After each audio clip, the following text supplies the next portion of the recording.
May walk in the light of the crystal. Treble's the king of sass. I'm the apprentice. The apprentice of sass. The apprentice of sass. I don't know, like being gay, I think gives you extra, like, it's an extra hidden bonus to your sass stat. That's a stereotype. You shouldn't support that. What So- a line to open on. It's a stereotype, but like I know maybe a dozen or so gay people in my life. They're all sassy. It's just Yeah, no, it's It genetic. comes with the territory. Yeah. some stereotypes are rooted in truth. That doesn't mean it's okay.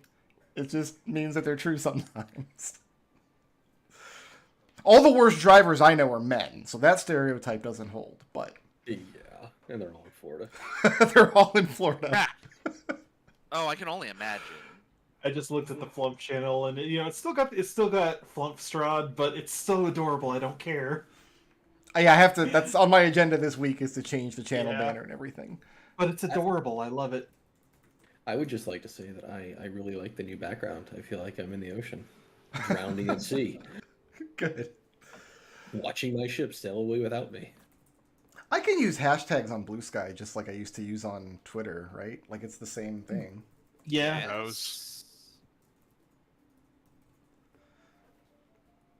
I don't have any following on Blue Sky, but it's the only social media that I've got active.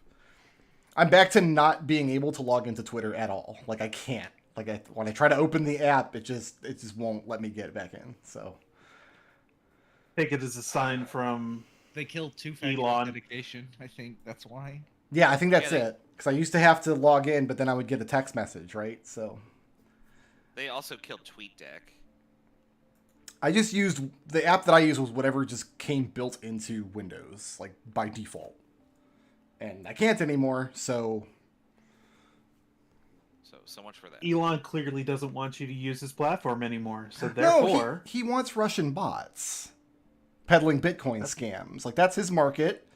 I can appreciate that. Like Twitter has moved beyond me and gone into the realm of sentient crypto garbage. Okay. Gone to I a wouldn't place say you cannot sentient. fall. Gone to a place I cannot follow. All right, I do believe we have a live stream on YouTube as intended on the Salute the Flumph channel with a spinning Yep, the turtle Flumph. Yeah. and a brand new player name placard. Also, you guys have this little ship icon I on the see table. it. Hello, little Oh, pirate yay. ship. How are you? I love him. Yeah. Where? Oh, I don't know why it cut off part of the hexagon. Yeah, the hexagon's a little slicey. Um, Might have like you should have been a little more careful with the pizza cutter. I think. Yeah. It's kind of a short bus hexagon, so it's fine. Get it a juice box and some graham crackers. It's happy. But I got the whole ship on there, and it's like up here somewhere for now. But where did the sad face go? I don't know what you're talking Yeah, about. it's gone. Have no idea what you're referring to. It was the island of sadness. It was in the corner. You take the juice box and you squeeze it between two hands. So let's just take a minute because we did not have this annotated map last week in session 0. You guys Yeah, I drew love it. all over my map. I still have saved as a Photoshop layer all your guys' crayon drawings. I didn't know last week that like most of you were using the text tool to type it out. Not Razanir. He's just like, I'm just gonna write it with my I have a crayon. tablet. It was easier.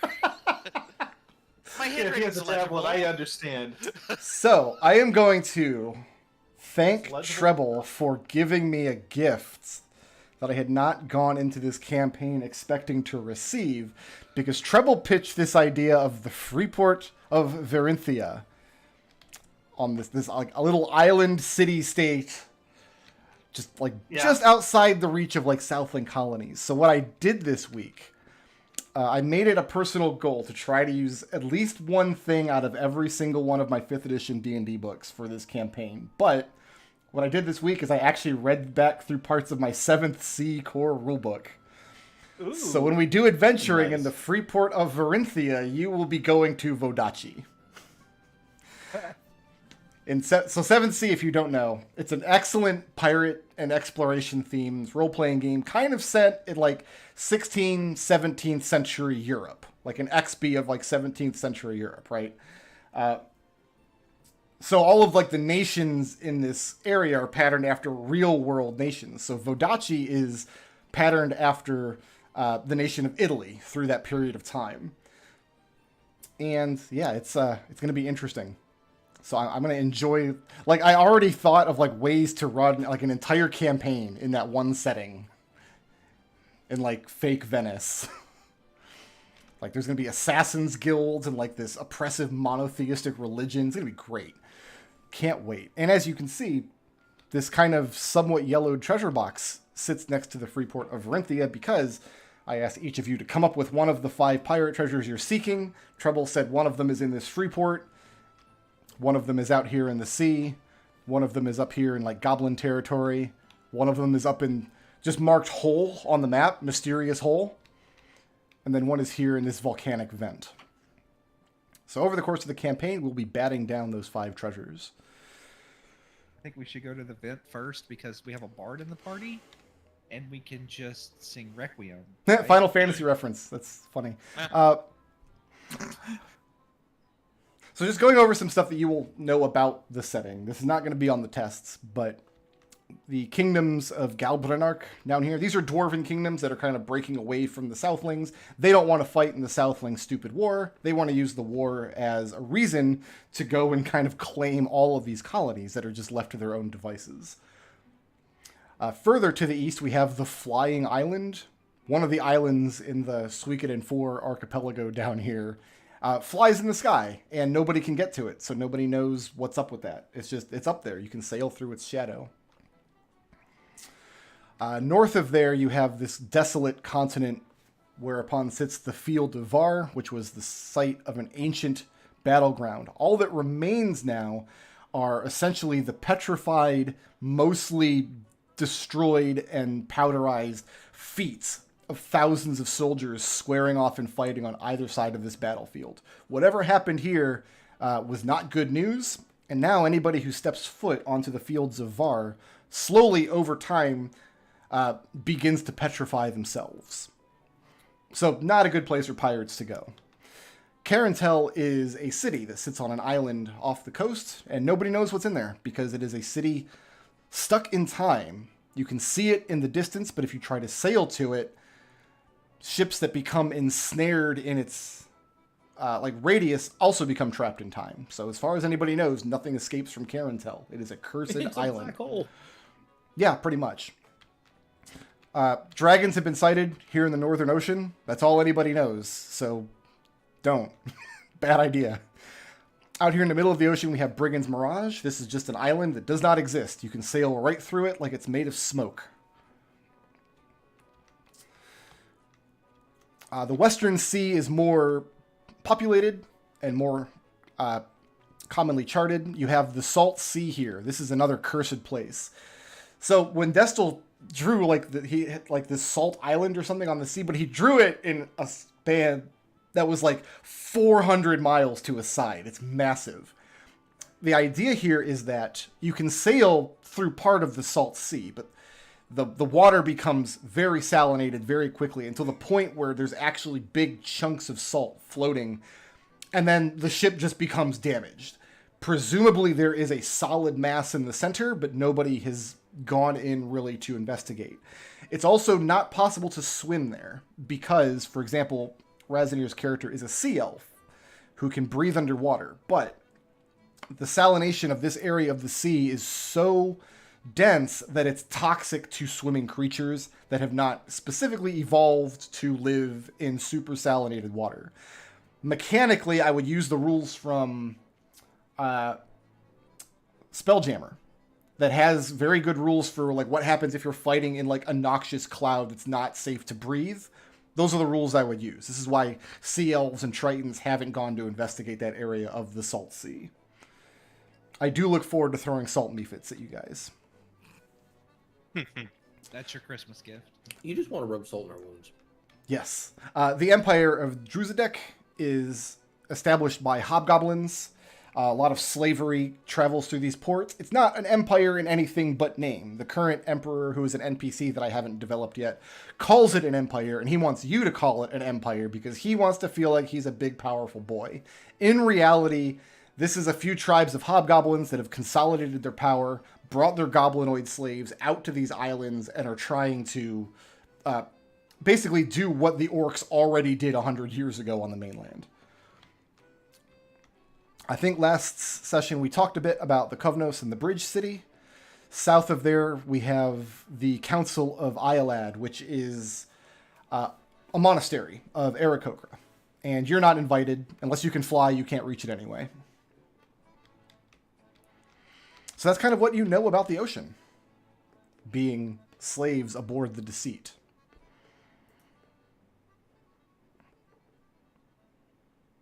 Fantastic. Great. So now I can get rid of this map. Oh no. Yeah, it's gone. But you worked so hard on it. Yeah, it's gone forever. I worked hard on this one. I didn't draw this one. Oh, you know what? Chicken butt. I don't have a credit for this map, dude. I didn't have one in Flumph 3 either. No. I don't have any idea where this map came. I've literally had this on my PC for years. I have no idea where it came from. So I think it's beautiful, though. I really love the map. It is a really nice map. It is hard to run in combat because the squares are dumb. Yeah, isometric view is always a pain in the butt. It's not quite isometric. Oh, It's it doesn't almost quite- isometric. Yeah. All right. I need to open my list of NPCs here.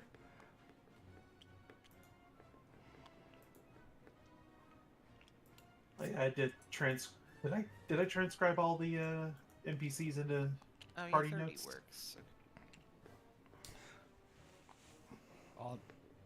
Oh, right. You added a little crossbow. Yeah. It's actually a pretty big crossbow. Oh, yes, that we originally have- had a sword. We have character icons now. So we have little Bugman with a crossbow. We have That one was custom. That's a good one. some nonsense from Final Fantasy XIV. We have 2 different flavors of blue-haired magical girl. So that's fun. Yep. And then we have elf. Because this is what I think of when I think elf. Yeah, that's absolutely elf. Listen, sea elves, they swim a lot, so their upper bodies are like just jacked. Yeah, the armor basically fuses corpse. Surely they don't swim with their arms. Like you What do can. What do they swim with? Their feet, their legs. Have you ever? You have to Have do you both. ever met a sea elf? I have, and she said that she swims with her legs, so there. I live in Florida. We're like 8% sea elf. Oh, yeah. That checks out. They're always like getting tangled up in nets and stuff, like washing up on Yes, the I did. condominiums. Good. I did put all of the NPC notes in the party chat. So, Nerium, who is Treble's bard, the elfiest of elves, just the most elf that is ever elf, has decided to be Large Tom's mate. Right. Large Tom is your master at arms and your battle commander. Nazirr, who is McDohl's druid, probably the only orc druid in existence, right? Again, Eberron setting stares at you. I don't like Eberron, and I don't use stuff from Eberron, so you can stare all at once. I got your back, Destil. You've decided to be Peachberry's mate. Peachberry is the owlin who is your ship's navigator and helmsman. Yep. Ssah'ra, who is Chris's fighter, has decided to be Midge's mate. Midge's mate is a strange position to have aboard the ship because she doesn't really do the tasks she's supposed to do. She instead uses magic, but so as her mate, you will be expected to do the tasks that she doesn't do. Carpentry and surgery. Well, specifically, you've chosen to be surgeon's mate. So Yes. that's okay. So carpentry stuff you're not into. So basically, somebody's going to be brought in with like their leg broken at the bone and like dangling by a piece of meat. She's going to be like, all right, sew that back up. And then you're going to do it. And she's going to be like, I could have done that in 2 seconds with magic. What up? Yeah, but magic doesn't let them suffer. Benedict, Raz's paladin, has decided to be Ronald's mate. Ronald is your chef. It occurred to me after last session that making Ronald the chef is just going to invite many Ronald McDonald jokes. I'm okay with that. It's really easy to hurt Ronald's feelings, though. So, Can we add a new rule to the charter of no grimace shakes? Ba-da-ba-ba-da. and no, that would just kill everybody. Everyone Like, that would be- dies. Yeah. Yeah. Sahn, the insect boy. I'm unclear.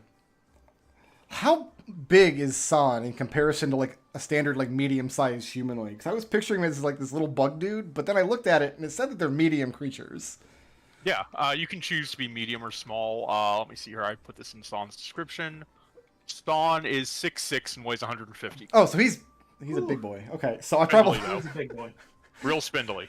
probably need to make him taller on the icon. Maybe I'll leave the icon like it is.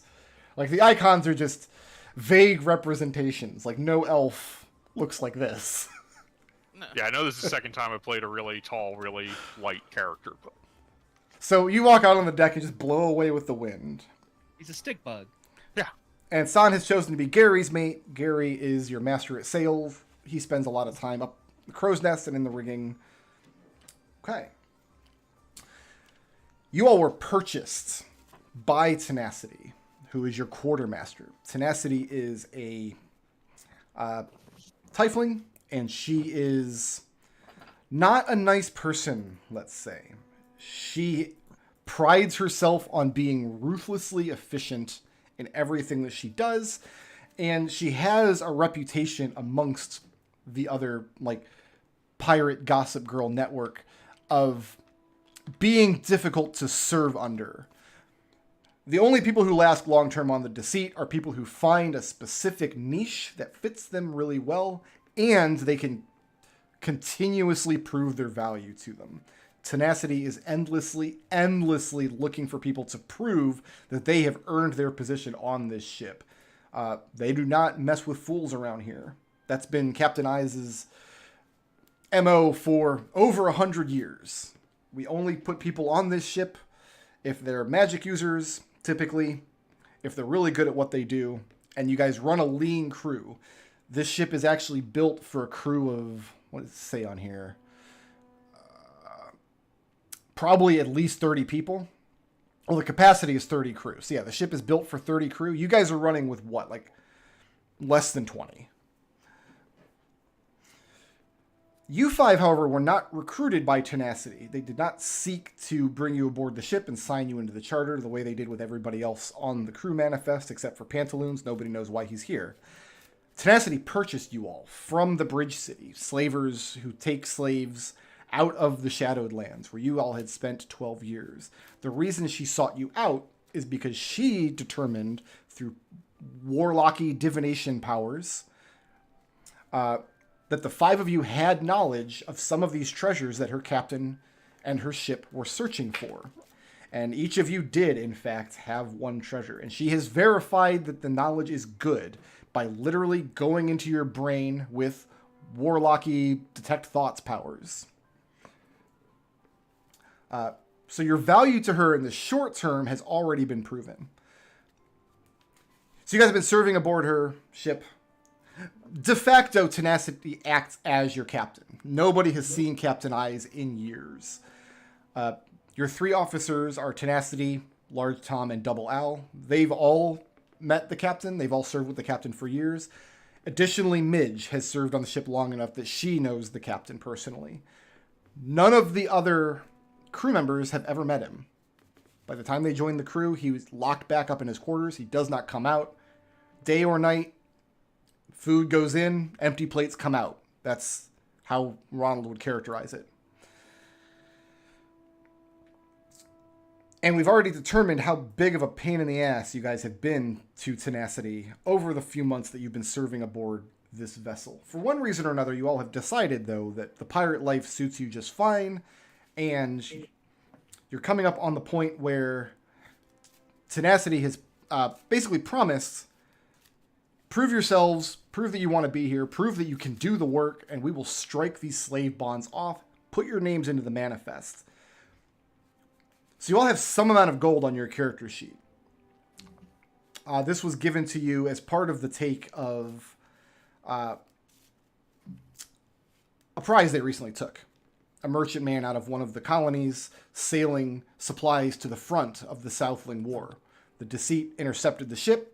The 5 of you were locked down in the brig, so you guys did not cause any problems for them while they were doing their magic up top. There was no battle. There was no boarding. No shots fired. Tenacity basically put her foot down, said, hand over your booty. Booty was delivered. Booty belicious. Tenacity took 1 share of that booty, brought it down to you guys as a sack of gold, divvied it up amongst you, and says, that's what we're about. That's what we're doing here. If you choose to be useful to me going forward, this is what you can look forward to. If you don't, you can stay down here in this brig until I've used the knowledge out of your head that I need, and then I'll find some way to be rid of you. Those are your options.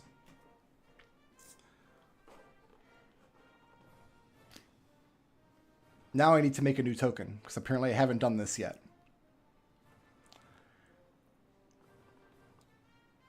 Oh no. This is the only Dragon Quest song. I listened to 100 Dragon Quest songs to try to find good ones to use, and it's just... those games just have such terrible soundtracks. At least they can finally make new music now. They're, really like they're the- mostly reused. I really like the soundtrack of 4. You know what? No, there are 2 songs out of 4 that I used. Was one Elena's theme? All right. This is the first of 13 treasures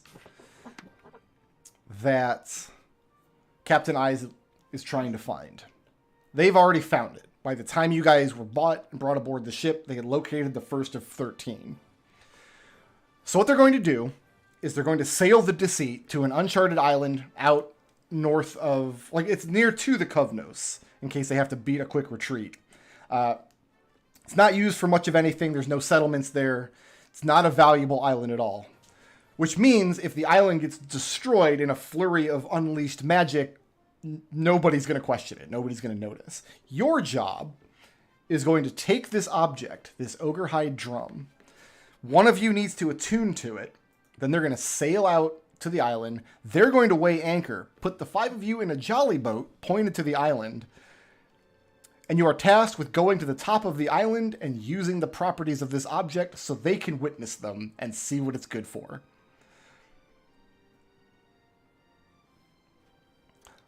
So take a minute to read through what this object is and what it can do, and then you have to make the decision which of the 5 of you wants to attune to it for this purpose. Can you copy and paste that into our Discord chat so I can put it onto D&D Beyond? I certainly can. So I can... So this is a small, like, hand drum, it sounds like. Yes, it's a hand drum. You wear it on a strap, so you can wear it on your front or your back. It doesn't matter. When you actually go to play it, it needs both hands. Can I do this with my small arms? Yeah, absolutely.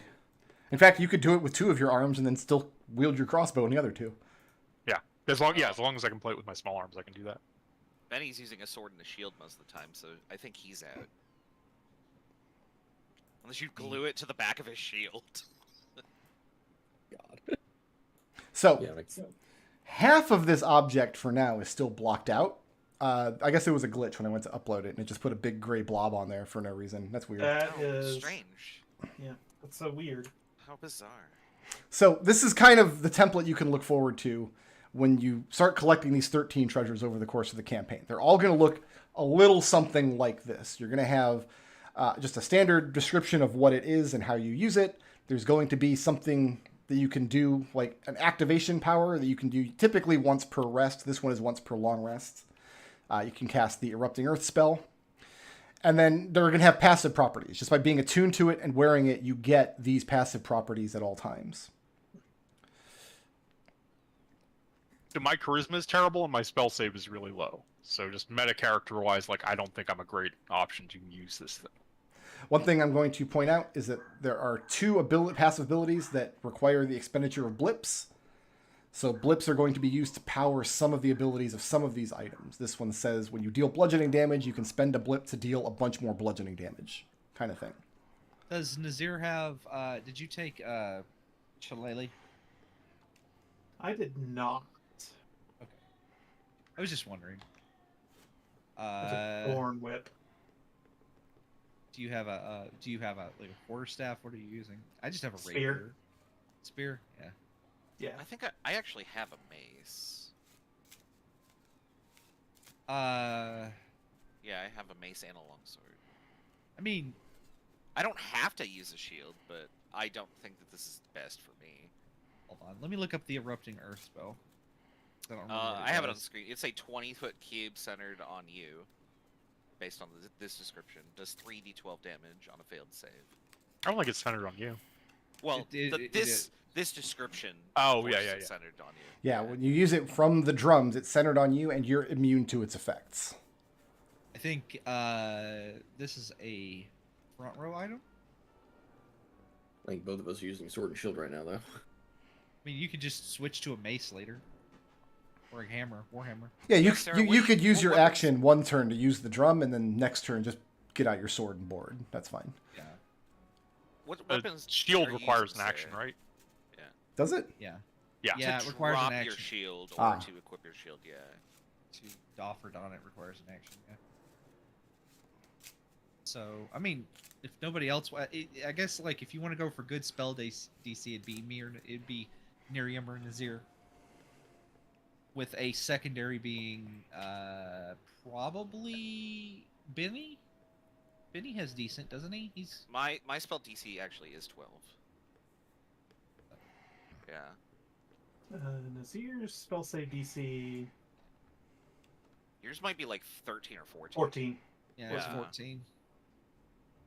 So I mean, I'll take it if why don't okay. We'll Rochambeau for it. Do you want to get some dice and roll off if you both want it? So if this conversation is happening aboard the deck, like Tenacity and some of the others are like No, impressed. I think this is happening on the jolly boat on the way to the island. Like Oh, we're that- sitting there, we're just Well, sitting there yeah. shooting. Yeah. Benedict will be paddling. They for would. sure. They will not put you on the jolly boat until Tenacity confirms one of you has attuned to it. Oh, yeah, okay. and it takes an hour okay. to We're tune it. like Nazirr and I are sitting there, just throwing hands, like playing rock paper scissors very furiously. We're like 15 rounds deep, ties. Both of you, maybe some kind of charisma check. Let you pick if you want like intimidation or deception or performance or something like that. But just make an opposed roll of some kind of charisma check. Oh wow! I rolled a 4, so that is a 10 What skill were you attempting? performance. Performance, and what about? Can we beat a 10? Yeah. Definitely. That's a 15. What skill were you trying to use? Performance. Performance. Yeah. So after you guys Are like you you're gonna dance off? you're both doing Rochambeau, and eventually Tenacity steps forward. She doesn't care at all who's coming out ahead in the rock paper scissors. She puts her hand on Nazir's shoulder. Says, "I think you're our man." And she looks over to Nerium to hand over the drum. Yeah, sure. Like Nerium will laugh and clap her hands and hand it over. She's having a good time. While wearing your slave bonds. Sahn is already trying to make preparations to get the jolly boat ready to go. Okay. So Yeah, Nazirr Benny will throws help the with strap that. over his shoulder and head and goes to walk to the side of the like he'd be over here like on the top deck, and then just kind of closes his eyes as he holds the drum in his lap. Okay. Now, the Deceit has a magical jolly boat called the Ginger Cookies. And this is the one that you all are going to be using out to the island. The idea is like if you accidentally destroy this, jolly boat with an earthquake inadvertently, they can still magically call the thing back to the ship to repair it. Also, if something were to happen and all 5 of you were to die on this desert island, they could still get the boat back. So that's good. Yeah, it's Recover something, right? It's nice to have priorities. you want some peace of mind, right? Technical question: if we put this card in the chest, will it persist? If I save it. Okay. In fact, what I'm not going to save this version of the card because I'm going to have to make a version without this like glitchy blob on it. That Right. didn't happen at all. Yeah, I don't know what happened here. Is it on the other side too? It is. Like it's just Tabletop Simulator be weird. Like it's just like the perfect size. If it were any smaller, you'd be able to read at least some of the text. It's just... You can almost read it. Is our head X. All right, so Nazirr, I'm keeping track on my end which artifact you're attuned to. Like that's going to be important information. So right now Nazirr has it. Okay. Going forward in the campaign, the only penalty to switching who has this artifact is the 1 hour it'll take somebody else to attune to it. That's it. You don't need to grind up capacity points. You're not going to have job sickness after you switch artifacts.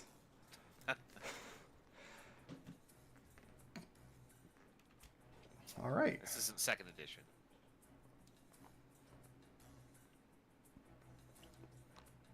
Second edition Final Fantasy 3. So you kind of have your option of where you want to make landfall on this island. You were told to find the highest point on the island. I should recolor this and... I moved for the backside. I mean, I realize this is not our ship, but could it be our jolly boat?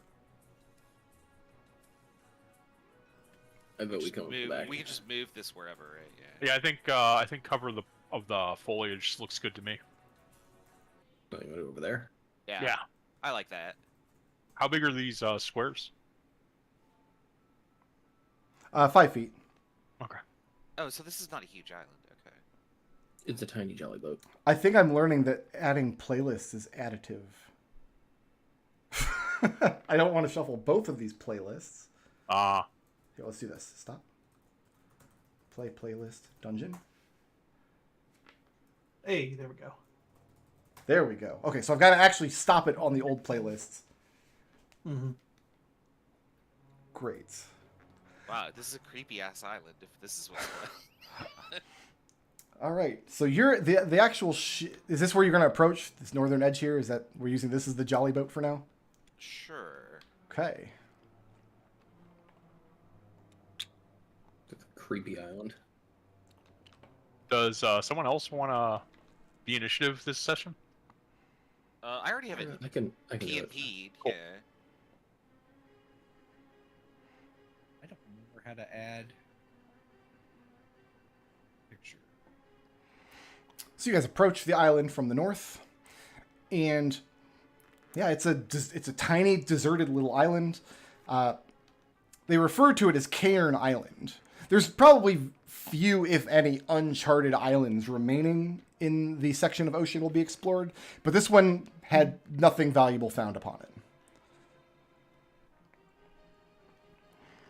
It's not actually Zelda rules where there is one valuable island per square on the map. Disembark. Okay. And looking in front of you, you've got what looks like a cliff face. The highest point on the island must be up on this big stone hill in the center.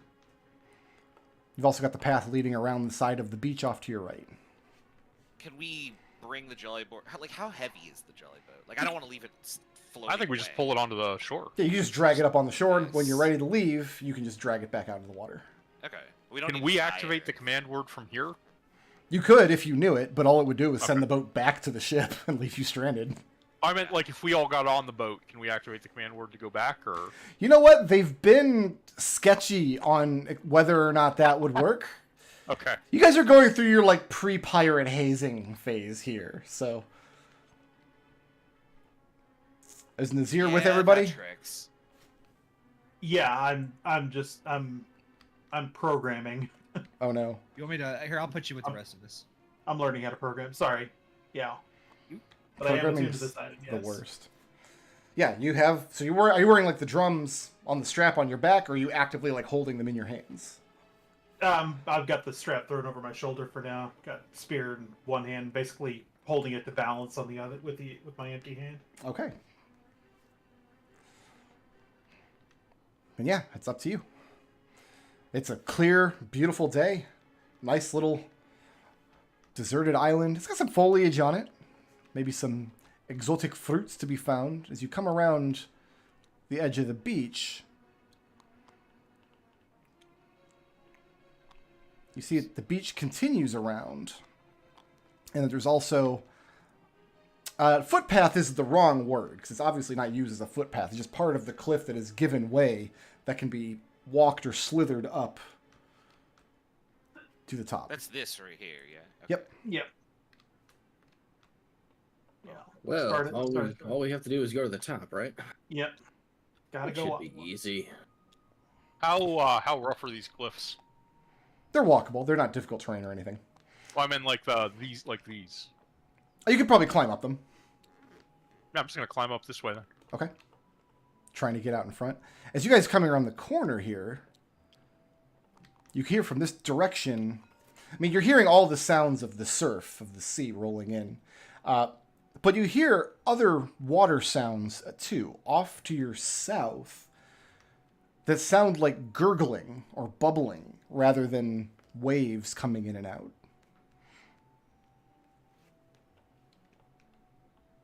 What could that be? Do you really want to go check?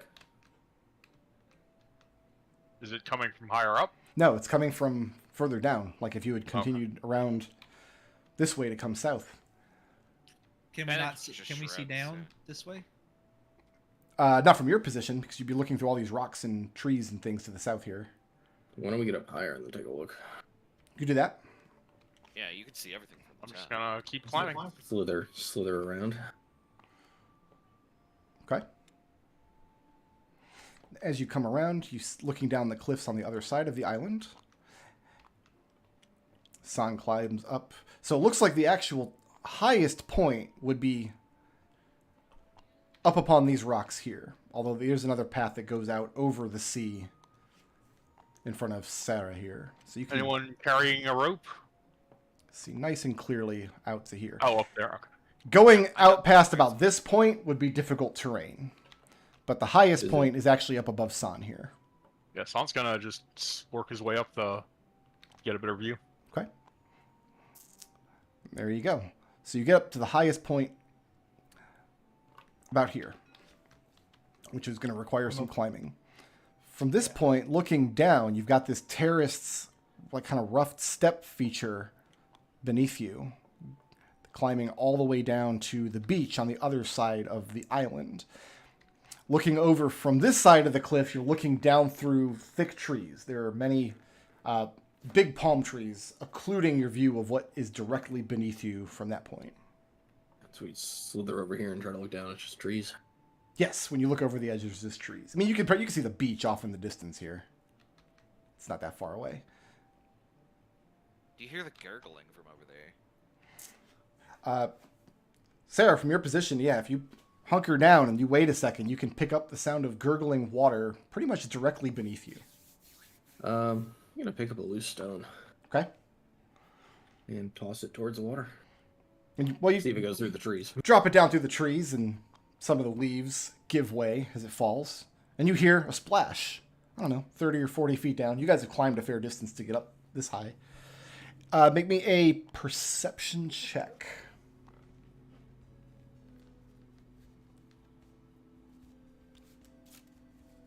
So Sahn is going to manifest his Perception's psionic ability on himself, and then make an active perception check while they're doing that. Sure. Can I get a guidance on this by chance?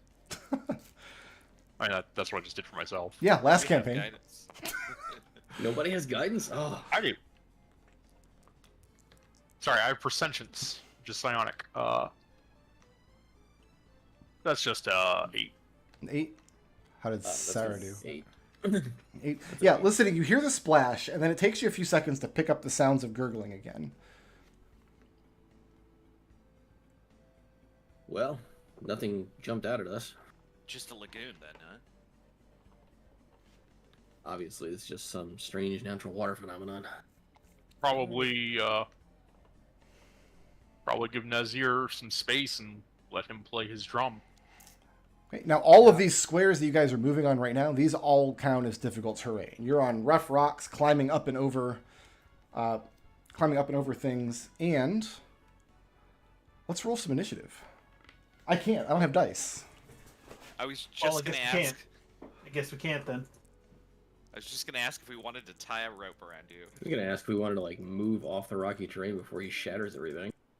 Oh, lost. Well, I mean, yeah, because we're doing That was this probably thing now. the twin harp. Oh. Aw, Alright, where's my yeah. initiative? Why didn't that work? Hold on. Oh, I didn't. New character sheet. Who dis? Right. Yep, very much so. Nerium's standing Oh there. going, no, you're kidding! I knew that was gonna happen. Okay, I rolled a 3. Don't feel bad. No, my initiative is 0. Oof. Hey, it's Razu initiative. Hell yeah. Yeah, yeah. That's why we Sahn have acts 0. with 23. I'll put him up there. Or sorry, Okay. 24. How the hell did you? He's got decks. I rolled a 20. Yeah, he has 18 Oh. decks. I rolled a 19. My initiative's +1. Okay. Like Nerium's standing there. Come on, hurry up. This is boring. Let's go. Save changes. And then we're attacked. Okay. Nazirr, as you're coming up from about this point, so I'm going to say that nobody made it further than you. These guys were over here on the cliff checking stuff out. You were making your way up to the highest point that you can see, which I'm just going to draw which actual square that is. Mm-hmm. With this box. It'd be something like this. Okay. As you're getting up there, you start hearing skittering off to your right before you realize that 3 plants are climbing effortlessly up over the rocks, making their way towards you. These things, they're no bigger than like one of your legs. They look like giant stick insects, and they are just climbing their ways up. They've got little shoots and leaves on them, and they're skittering along on what looks like millipede legs. And all 3 of them are headed directly toward you, but they rolled bad on initiative. Who's at the top of my order? That would be Sahn. So Sahn slings his heavy crossbow off of his harness into his large hands, takes aim, and fires off a shot. Okay. That'll hit an armor class of 22. I did not put their armor class in my notes, so I have to look them up in the book. Listen, I've been running D&D for 12 weeks without having to transcribe any stat blocks. This is what happens when you leave prepped material. So good news is I've been able to create the item, and it is on my character sheet now. Oh, nice. Okay, you said armor class 12? 22. 22, that'll hit. Dealing 6 piercing damage Okay. to this one. Yeah, you just get your crossbow out, and there's this hideous little insectoid shrieking sound. This ah! As you blast the thing with your crossbow. Comes apart in the abdomen, and the pieces of it go clattering down the rocks. The other 2 are still climbing their way up towards Nazirr. Sahn draws a short sword in one of his small arms and clambers across the rocks in front of Nazirr. Okay. That's the end of my turn. All right, Nerium's up next. I am going to. This is 10, 20. Here over and see that we're being attacked by plants. She's going to give herself a little giggle and a clap and do a vicious mockery on Okay. this one. So I need a wisdom save throw from. How do you insult a plant monster? It won't let me ping. There it goes. Your daddy was a fungus? You know, Well, that might work. psychically, that's how I do it. Oh, okay. You don't have. I'm You didn't download the big book of bardic insults. I mean, I have it over here somewhere, but I'm just not going to like bother coming up with a rhyming couplet for a plant monster. God, what kind of bard are you? The saddest bard. Yes, I'm a Gen Z bard. you've let us all down, Treble. For the last time. No, go ahead. Fish's mockery, my poor plant. What do I roll? Wisdom saving throw. Ooh, they're bad at these. I have a 9. It fails. All right. Please take 3 psychic damage, and this one has disadvantage on its next attack. Okay, and it is bloodied. Moving or That's stink it. it? Who's Next next? up- Oh, gonna be I guess. Hold on. Bonus action. Sarah has a bardic dice. Okay, do me a favor. Go over what bardic inspiration is good for. All right. I don't have any of the like weird stuff, so just the basic things. You can add it to. Once within the next 10 minutes, the creature can roll the die and add the number rolled to one ability check, attack roll, or saving throw. And then in Tasha's, there's also states that you can add it to damage or healing rolls. Does it not? You can add it to the optional class feature is magical inspiration. You can when you cast a spell that restores hit points or deals damage, the creature can roll that die and choose a target affected by the spell, and add the number rolled as bonus damage or healing. But that's a class feature that you have, yes? 'Cause that's just... Yes, but I don't get that until level 2. Okay, then we're not worried about it today. Excellent. Yeah. All right, who's next? That'd be Nazirr, and then after that is Ssah'ra. Nazirr takes reaches into a pouch, takes out a sprig of mistletoe, and waving it over his head, casts Thorn Whip Okay. Let's see. on this mangs. There you go. I put it next to you so you would know.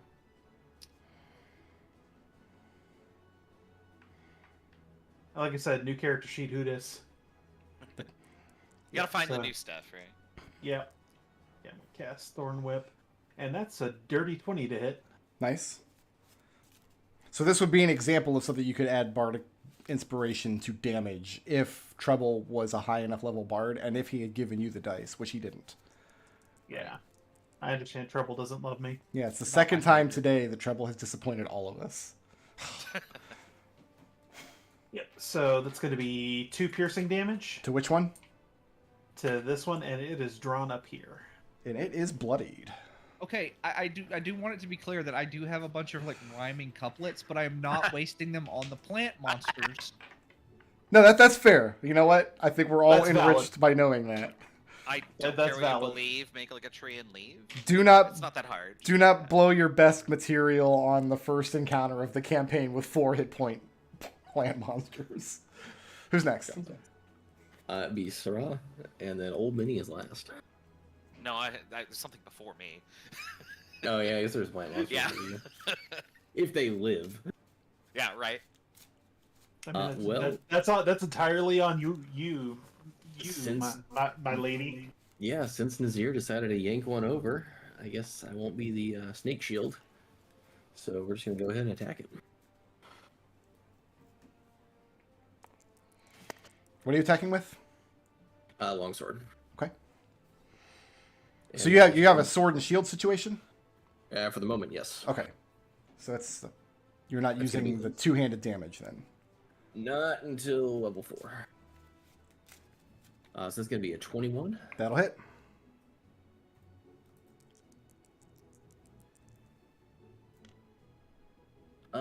It's gonna be for 7 points of slashing damage. And that's enough. I mean, you just reach down and you slash this thing through, send its little millipede legs scattering across the rock. And then we will move to intercept the other one. Okay. And now it's the blight monster's turn. Okay. and it gets disadvantage on its first attack of the round. In the order your names are listed on the screen in Tabletop Simulator, sound off the languages your character speaks. Common and Sylvan. Common, Druidic, Elvish, and one unclaimed language. Druidic? Yep. I didn't know Druidic was a language. It is. What does Druidic entail?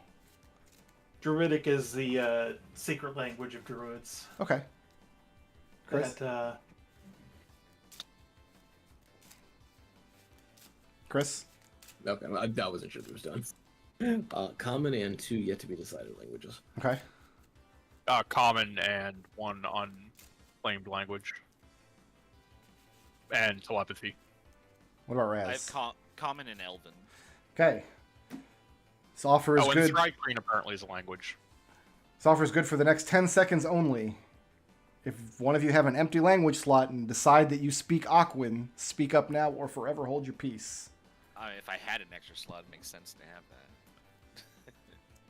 Don't even know what Aquan is. Aquan is the language Water of water elementals.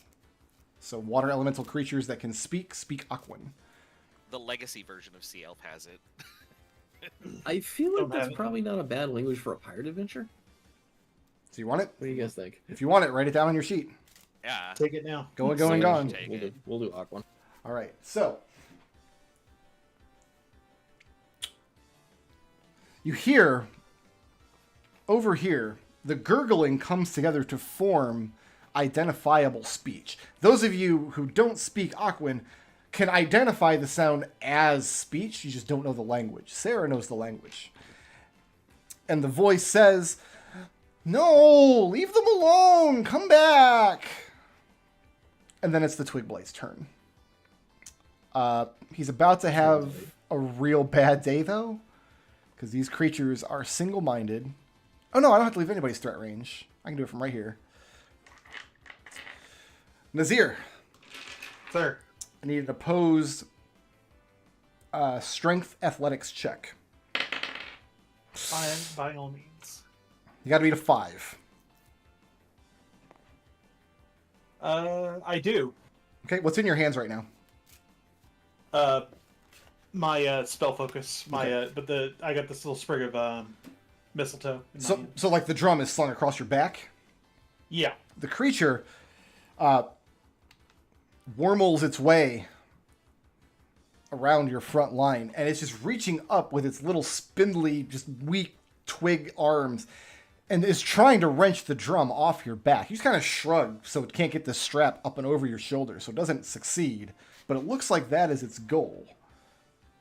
And at that point, you see 3 more of the creatures climb up from beyond the edge of the cliff. Again, climbing up to the top, all coming towards Nazirr. Who's next? Old That's Minnie? That's Ben. That's Benny. So Benedict is fishing through his backpack because before combat he was gonna get a rope, and he says, "Hey guys, safety first." Oh, come on! Drops the rope on the ground that he had been fishing out, reaches for his sword, and Wait. swings at this one. Drop the rope on the ground? Yeah, I mean, Why don't we draw that out? So there's a rope laying here? sure, I could draw that. Yeah, yeah. All right. Good to know. Yeah. I feel like he's a klutz. That's what he would do. He's gonna swing at this with his sword. Okay. I have 16 to hit. 16 will hit. Alright. He cleaves through the creature for 11 piercing. Yeah, Or that's that, slashing. that's enough. It is dead. Cuts it in As half. Benny moving or staying put? I moved 10 to do that. Yeah, I'm gonna move. This is all difficult Just try and terrain. 'cause you're form climbing up and over form the a rocks. wall, I guess. Right? Okay. Or well, actually, These creatures are having Uh, no difficulty moving along the rocks. They're moving normally. I'll do this. That might provoke an opportunity attack. Yeah, if anybody leaves your threat range from that position, they will. Yeah. All right. Okay, I'm all set. Who's next? Sahn is next. Alright, so Nerium. Sahn levels his crossbow at this one and takes another shot. Okay. That hits an armor class of 17. I'm going to give No, him 16. partial cover because you're firing down on the shelf beneath you, but you still beat his armor class by Okay. a lot. You're good. Dealing 10 piercing damage. Okay, that is enough. And then Sahn draws a second short sword in his other small hand and stands between the creatures and Nazirr. Okay. That's the end of my turn. All right, Nerium, you're up. Followed by Nazirr. Blue-haired magical girl number 1. Nerium. Nerium. Also, I see that Tabletop Simulator's Muted. Sorry. artifacting has made her eyes different sizes. Oh well. You know, that might That's be a the feature. original sprite too. No, it's not. On the original sprite, both eyes are 1 pixel wide. Yeah, the Nazir's the astrologian icon's a little bit weird too. In Photoshop, they look great. No, I bet they do. I need a wisdom saving throw from this one, please. They're bad at these. How about a 10? All right, please enjoy 3 damage. Okay, it is bloodied. That was with And, what? Vicious mockery. You're still mocking my little insect monsters? They're gross. They are kind of and gross. I'm fine back here, thank you. Great. Oh, I will bonus. Let's see. Who gets the dice? You can. I don't can you think stack anybody them? need. I don't. No, you can't stack them. You can. Okay. You know Oh, what? no. Here, Do they just last until your next turn, or do they last the whole for like a minute or it something? lasts think for for like 10 10 minutes. minutes. 10 Okay. minutes. So there you go. Give that one to Nazirr. I don't think I honestly don't think any of the martial characters need it to hit it, so I'll save the other 2. I love that you've dyed them red. But it's just so they're easy to. Yeah, no, that's super. No, I get it. Every bard I've ever had at a table, including my meat space table, I've had a bunch of bards. They all have like special bardic inspiration dice. They make a big deal out of it. Oh man, we And never yeah, did it's- that, and we absolutely should have. Did you do that with pantaloons? I don't think Pantalins ever give anybody bardic inspiration. He just keeps them for himself. Did he have? He had something else to use those charges on that I Oh, think okay. he used. Yeah. This is a college of Yeah. swords. So Nazirr, you're up next. Yeah, I think I'm going to wave my my mistletoe and whip it out, cast Thorn Whip all right. again against this one down by Benny up here. This song rules, by the way. I like absolutely rad. love it. That is a 10 to hit. A 10 will not hit. All right then. I'm going to use move by difficult terrain. So you Yeah. do have a bardic Close. inspiration dice. You know what? You're right about that. Thank you for reminding me. I would save Yeah. that. You know you have Literally- one because it's this giant red die. I'd save that for a how- strength check. How about a 15? 15 will hit. Okay then.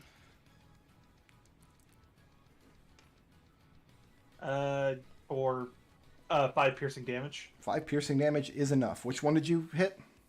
This one here? This one. Yeah, you try to drag it towards you, but as you pull your whip back, the thing just crumbles to pieces of insect and broken twig. And then difficult terrain. I'm also going to use my bonus action to dash. Okay. Because Fancy. orcs can do that to the highest point, and I get 2 temporary hit points. Yeah, you climb up to the highest point of the island, and you can look out to the north and see where the deceit is anchored. And like you know that Peachberry and probably Tenacity are up in the crow's nest or on the deck of the ship, watching you very intently. So remember, Peachberry has a magical spyglass that she can see terrific distances with. Double check something real quick. And don't come any closer to where I'm at. because it's got a radius of 20 foot. Okay. Or rather, it's 20 foot, so I guess it'd be 10 foot in each direction. 10-foot Can cube in each can we direction. draw that square on the board? So I think it's this. I mean, it would be a circle, Back not a up. square, but yeah, about something like that. Back the square up to like Yeah, right there. I gotta actually. erase. Don't erase all lines. Just No, erase I don't want that. your Yeah, line. where's the eraser? There, no. Here, let me just. I think Draw the that out. vicious mockery I was doing was just her going ew, ew, ew, ew. There. Gross. So yeah, don't get Yeah, any there you closer go. than that. Yeah. Okay. So that's All right. Nazirr. Who's next? Ssah'ra's next, followed by There's the the plant eraser. monster. So Ssah'ra's gonna move over to the plant. So you slither down to the Yep, to the shelf slither, below. slither. As you do, you see rustling in this tree, and you surmise that more monsters must be coming up from that direction. And you still hear the voice down below you in Aquan. No, they didn't do anything. So Ssah'ra is going to grapple this plant thing Okay. and then yell out to whatever's down in the trees to get control of your beasts before they get hurt anymore. And you've killed 5 of them. Yeah, give me a strength athletics check. You're looking to beat a 12. That would be a 13. Okay, so you Actually, that- reach out. 15. You have this thing grappled, which means you're either not holding a sword or not holding a shield at this point. I sheath the sword. Okay. And you're just grappling it, and it's just wriggling in your arms. Yeah. Basically, it's become a hostage. Yes. Okay. Moving or staying put? Get also Just gonna stay put for now All right. and see if there's a response from the creature after she gets done yelling. What language did you use? Holler that Aquan. in. Back in Aquan? Okay. Yeah, it was awkward. half expected you to eat it. There's no response from the voice again in the next few moments. However, 3 more of the creatures emerge, climbing up into this section here. So let's do the one that you're holding first. Is going to try to break the grapple. It's going to be a 9. I need strength athletics. Need to beat a 9. Well, I guess I'll use Bardic Inspiration die. To keep it grappled. Oh. Really? Am I It's good? gonna be an 8. An 8. Oh, no. All right. Then the thing is going to drop to the ground, free from your grapple. And it's going to... How far can I move? It's going to leave Sarah's threat range first. I guess we'll do a unarmed opportunity attack unless I can draw my sword in the same action. Nope, not as a reaction. You can't. You can try to punch it or tail whip it, which is effectively an armed attack. Oh, we're gonna tail whip. That sounds more fun. You do a lot of damage though, unarmed. You personally, anyway. That's a 20. 20 will hit. Okay. So it just That's a crit. Wait, how does Oh. a crit work on an unarmed strike? it just doubles the damage. What's that That's- damage? So by Unarmed default, is a- unarmed strike is 1 damage plus your strength mod, unless you have something that says it's not. Yeah, so it wouldn't increase at all. Yeah, you roll 2 dice, but you're not rolling any dice. Yeah. Yeah. So I think Just it just 4. increases to by 1 point. So how much- Goes to 2. How much damage? If it increases by 1 point, it would be 6 damage. All right, that's enough to kill this thing. It's just a twig blight. You're saying an unarmed strike is 1d1, Yes. I'm fine with that. Like an unarmed Oh, crit yeah, can do that 2 makes damage. sense. That's okay. and then if you're enlarged, it becomes a d2. Sure. Benny, this one's gonna leave your threat range. Yeah, I'm gonna swing at it. Yeah. It's going after Nazirr. They're going for the rope.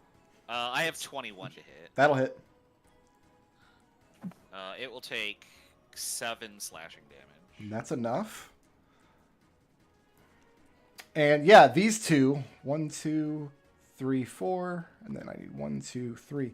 Yeah, they slither up, they grab the rope, and they make off with it, Hey, that's mine. heading down over the cliff. And a moment later, Let's delete that.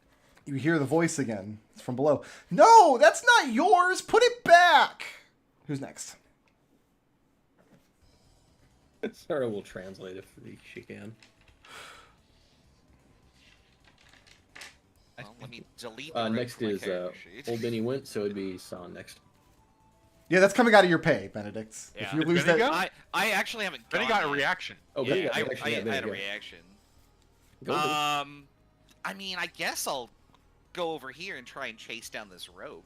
okay. I'm not gonna jump down, but can I see anything? You can't see the creatures because they slither down below you, back down into the tree line. What I will let you do is make a either strength or dexterity and athletics to try to grab hold of the rope before the end of it slides down off the rock. I will do strength. I have an athletics of 23. Okay. So yeah, just before the end of the rope, the end of the coil slides down. You reach out, you grab hold of it. You don't feel a lot of resistance on the other side. These things are not very strong, but there is a gentle tug. You can effortlessly stand here holding this rope without danger of being tugged over. And you can probably tug upward. But it would take a full action, because you've got, how long is this rope? 50 feet. Oh yeah, I'll say it's going to take a full action to like reel in the whole rope and draw the monsters back up from there. So you can be able to do that next round if you so choose. Moving or good to me. moving or staying put? I can come back 10 feet and drag whatever's with them. Yeah, on you there with me. Drag Yeah. the rope up 10 feet. Yeah. But the things are so light, it's impossible to tell whether they're hanging on to the other side or if they've given up and they're moving to a different spot or what. The rope is heavier. The rope is literally heavier. I've got electronics like that. My little HDMI splitter is literally lighter than the cables plugged into it. So it always Yeah. sits there. Yeah. Dangling, yeah. So stupid. I have the same situation. And he'll shout out, "Don't worry, I got it back." Yeah, tenacity would have taken that out of your pay. Who's next? Yeah. Sahn is next, followed by Nerium. So I would like to sheath one of my short swords so I have a free arm to climb, and then climb down 10, 20, 30. What do I see when I'm down to here? So climbing down here, I'll give you a couple more squares, but you're effectively climbing down into this, like, beyond these palm trees. And yeah, you see these two twig blights just nearby, grabbed onto the end of this rope, desperately trying to tug it down. I'm gonna shoot this. I'm gonna shoot this one. Okay.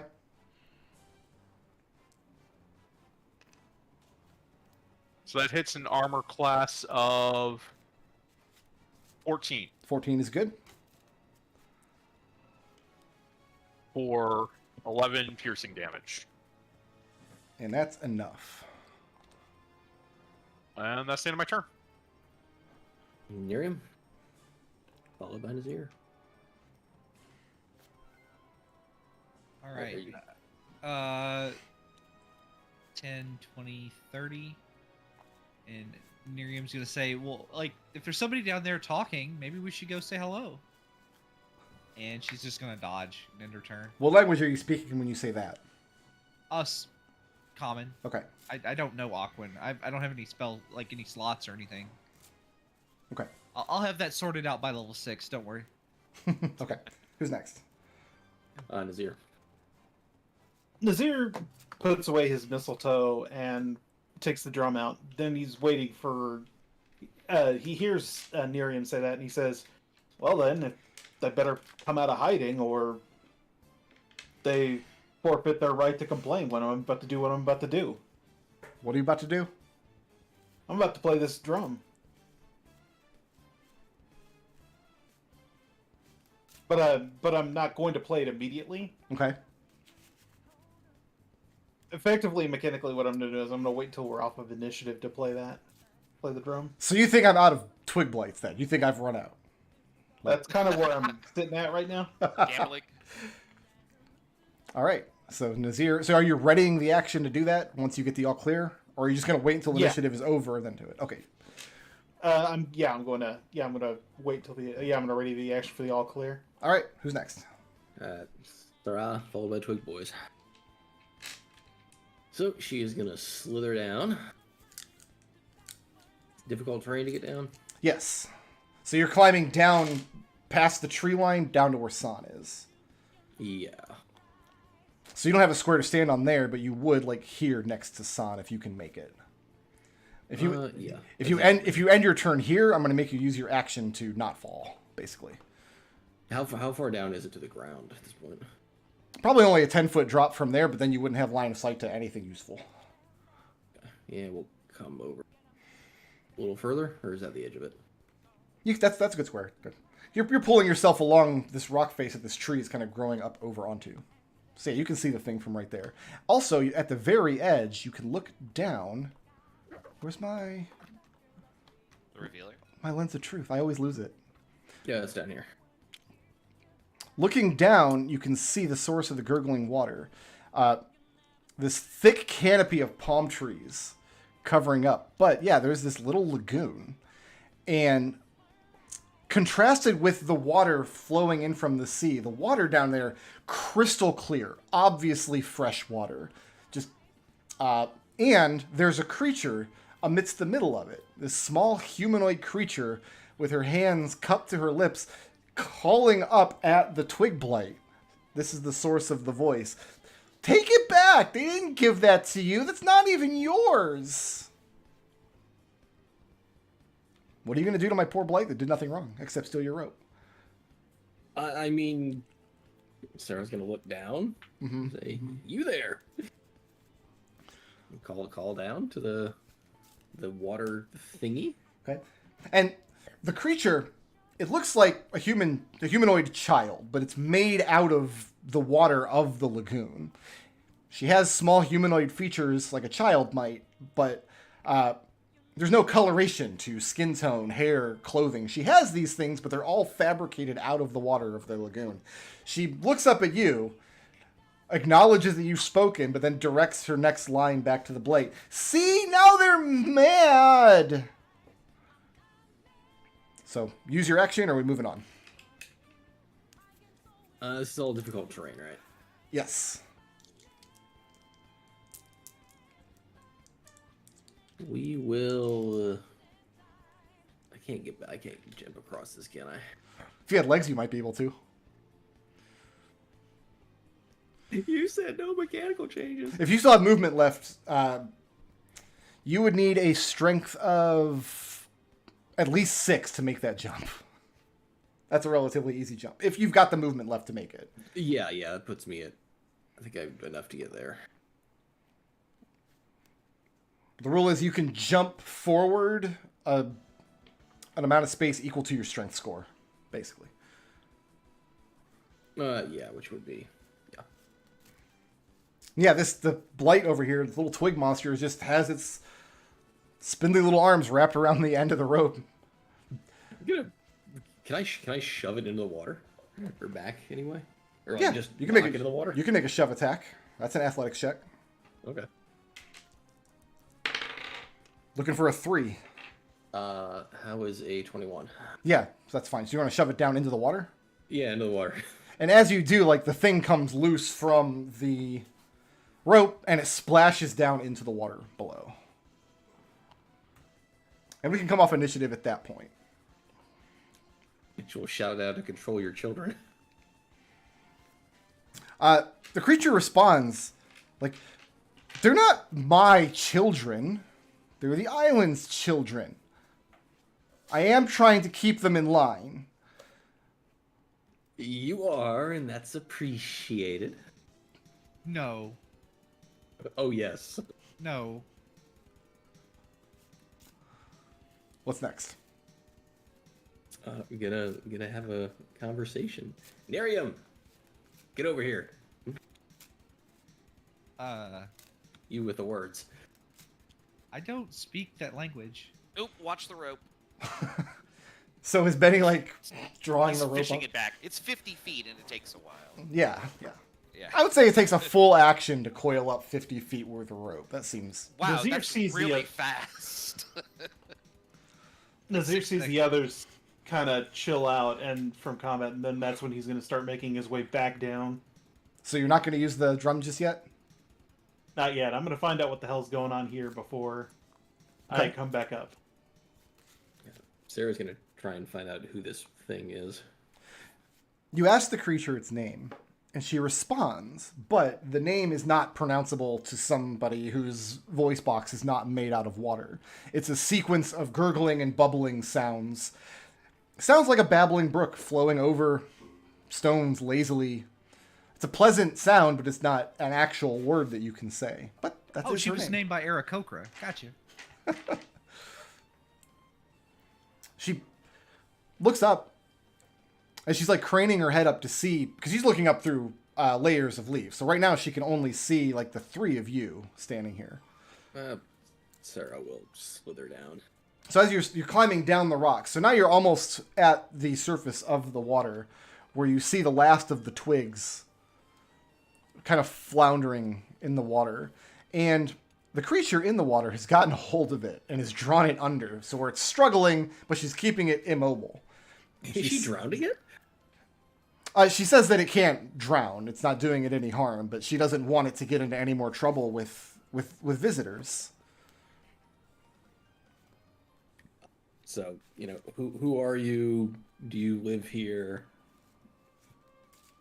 Well, yeah, she already told you her name. She's happy to repeat it, and she says this is the island. And have you always lived on the island? Well, the island and I have already lived together with these rascals. Nazirr calls out. Ask her why ask her why those damned things tried to take the thing that is more valuable than any of us combined. My friends want to know. No. I'm gonna say no every time you do that. Listen, there's a reason her charisma is 8. Wait, is your characters or yours specifically? I mean, both. Mine's probably lower. Why are these twigs trying to steal my crewmate's drum? Do they just like shiny things? They're very fond of shiny things, she says, especially magical things. So if your device is magical in nature, they were probably drawn to it. But she's going to ensure that they don't take it from you. That's why she's got it down under the water at the moment. She also doesn't seem too broken up that you have literally murdered 8 of these things. There's an infinite number of twig blights. Right. Yeah.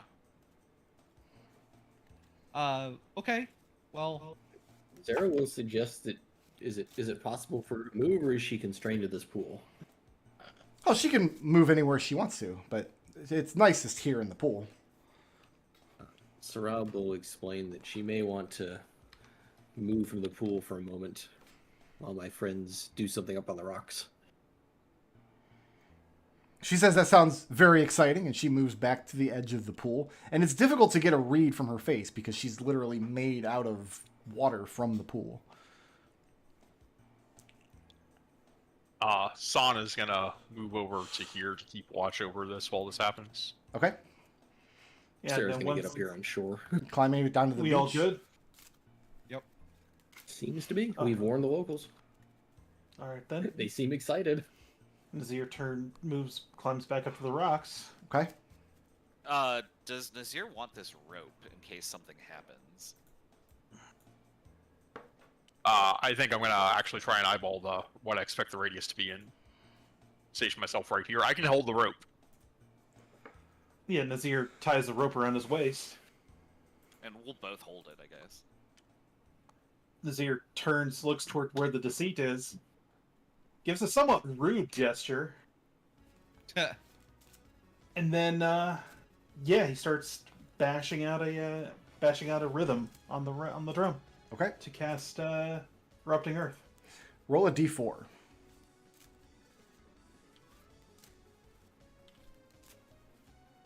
The song is in the wrong playlist. I've ruined everything. 4. 4. Yep.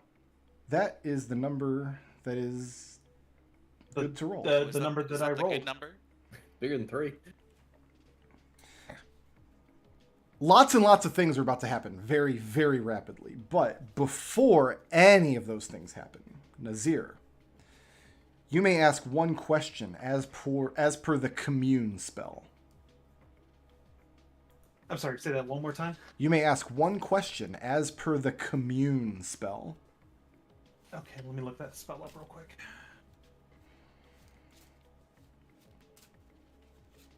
This is the spell that Ekon used over and over again. Somehow doesn't have a material component, yeah. Right. Or doesn't have an expensive material component, I should say.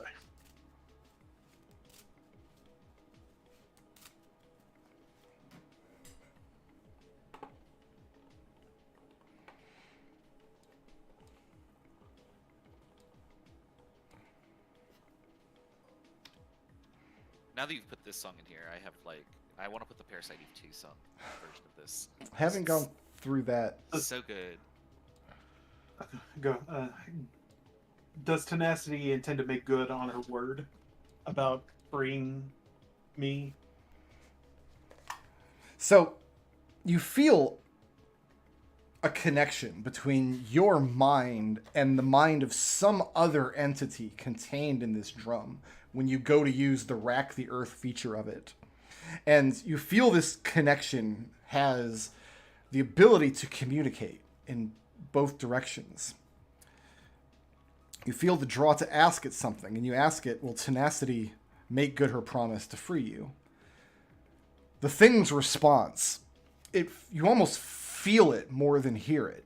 You guys are spellcasters. You've probably done a lot of telepathic communication, especially if you're hanging out with a thri-kreen all day. But usually when you receive telepathic communication, you kind of feel it in your mind. You still get a sense of the person's voice and their cadence and their words. This communication, you feel it down in your chest, like it's rumbling, like a bass note is reverberating. The answer is, the land itself is tenacious. And Do I get 2 more questions per the spell, or do I only get the one? only one. But you Okay. now get access to... You become aware of the entity that resides inside of the inside of the drum. So the entity is a creature called Mugduck. Mugduck is a Galeb-dur. Galeb-dur, they're kind of sentient rocks. So when the rocks talk to you, sometimes you're insane, and sometimes it's a Galeb-dur. Here you have some useful information about Mugduck. You will notice that Mugduck, like all of your characters, has an alignment, ideal, and flaw. At the end of a session where you are attuned to one of these artifacts, you may substitute the emissary's alignment, ideal, or flaw for your own if you so choose.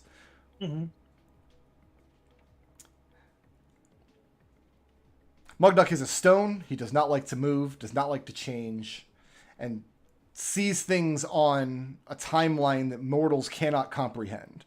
So you asked it a question about a specific mortal and what she was likely to do. He misunderstood the question and gave you a pointless answer. While attuned to these artifacts, and with most intelligent artifacts in a D&D game, if your character conflicts with the entity inside of the artifact, bad things can happen. And that's exactly what this block is saying. These are the circumstances, while attuned to this drum, under which you will have to roll a conflict check with Mugduck to see if you remain attuned or not. Conflict check is just an opposed charisma check. So if you receive the effects of haste or similar magic, if you move twice your base speed or more in a single turn, or you're knocked prone, these are things Mugduck does not like, will not tolerate, and he will try to conflict with you. If you botch a conflict check like this, bad things happen and you are unattuned from the drum. Okay. So since I did attempt to move, attempted to move with that dash action as a bonus action with part of my racial feature, does that mean that do we have to retroactively conflict with it? No, because I hadn't introduced that mechanic yet, so that wouldn't be really fair. But now that you are aware of Mugduck, you have just an intuitive idea of who it is and what they're likely Alright, to conflict with. Okay. Can you go ahead and paste that the intelligence and the commune effect with that in the Discord? That way I can update it for later. Yes, I surely will. And the commune effect, that occurs automatically whenever you take a long rest. You can, if you want, roll a d4 to see if you can commune with the creature in your artifacts. That's going to be pretty much static for all artifacts that you collect. Okay. So Alright, that's the first thing that happens. I'm also going to save a permanent copy of this in the box over here. Okie dokie. So we always have it. All right. I hit Alt on the chest and startled me. Was not expecting that. That's pretty good. I don't know Oh, why. yeah. I thought Alt for some reason would show me the card in it, and nope. It just Rawr! It shows you the box. You now live You in the can do box. that with you can do that with any of the objects, except for like I think it looks like the initiative counter doesn't show it, but all of our icons will show it too. I need Benedict and Sahn to make me a dexterity saving throw, please. oh, I'm famously good at these. That's a dexterity saving throw of 22. All right. I have 2. 2. Which side would you like to fall down? The one closest to me. Okay. So Close. He is holding a rope that I'm holding. Is there any way for me to help save him with that? I'll give him advantage on that save. If you both are holding the same rope. Oh, okay. I'll roll again. Now I have a 1. A 1. Excellent. So which Two was my better result. which side would you like to fall down? Well, this side, I guess. It's All right. closer, Yeah. You go tumbling down the side. I can let go of the rope, right? Yeah, 9 points of bludgeoning damage. It's not far enough. Like you could be holding the bottom of the rope, and he's still up at top. The 20-foot drop. 9 points of bludgeoning Ooh. damage. Damn. I'm alright. That's a level 1 character slap right there. Yeah. Nazirr, Oh. you get the sense that the rupturing of the stone all around you is much stronger than you will typically get out of a use of this object. This, like, awakening the Atma inside of it has, in this time, given you... It's racking the earth much, much harder than you will typically get after using it. What this means is a lot of these rocks come dislodge. You're fine. You're immune to the effects. At the end of it, you're just kind of standing up on this pile of rubble. But rocks fall in front of you, crashing down into the sea. You hear Benedict go head over heels behind you. You two standing over here, the creature that you're conversing with suddenly lets out a shriek as all of the water in the pool drains away down into a newly formed hole underneath the rock. So the pool is empty in a matter of moments. The creature gets flushed. Oh, well. I did warn her. And after That a moment, happened. things settle down. Old Benny picks himself back up. Are you dead? No, I have 4 hit points. Actually, Okay. I have 9 because I'm going to immediately lay on hands. So as soon as you get thrown off the mountain, you touch yourself, you feel better. No, well, he touches his head, like, oh, my aching head, and I'm too old for this, and walks back up and like, I'm fine. It'll buff out. And when you come back up, you realize the whole landscape of the rocks has changed and shifted. Like, Nazirr has racked the earth in truth. He's wrecked me my brain too. Nerium's just like peeking over it where there used to be a pool, like Give looking me- in the crack. An investigation check. Okay, sure. Investigation. That is Oh, I gotta an check that. investigation of 14. 14. Peeking down, there is a crack in the base and behind it. So, like, kind of underneath the rocks where you're standing, like back in here somewhere, you do see where the water has all fallen away through a very large hole that has been created. Large enough to climb down into. And that's exactly what Ssah'ra's going to do. I think this would be an excellent time to take a break. If we don't want to step away for 10, 15 minutes, get your coffee, get your bagel. Let's reconvene at about 4:15 before we go putting our head into weird, dangerous holes.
Bricker, are you back?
I have floated the idea of a new break slide to put up on the stream from the D&D movie that just is waiting for Jonathan.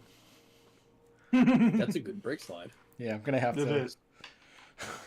see if I can put that together. Are you planning on editing out these breaks as well? No, that's work. Okay. So you're going to have to stop uttering all the racial slurs that you used to during breaks. I'll do my best. Yeah, I know it's hard. There were a lot of favorites, you know. I'm gonna be a minute. I think I just broke my toe. What? This poor man. He broke both of his knees last night. Just doing some image editing or some text editing to make it a little more readable. Why? The text I gave you was already perfect. I mean, I Well, could- for some reason, the text that when I line breaks, just I can't do like single space line breaks very easily. Ah. Weird.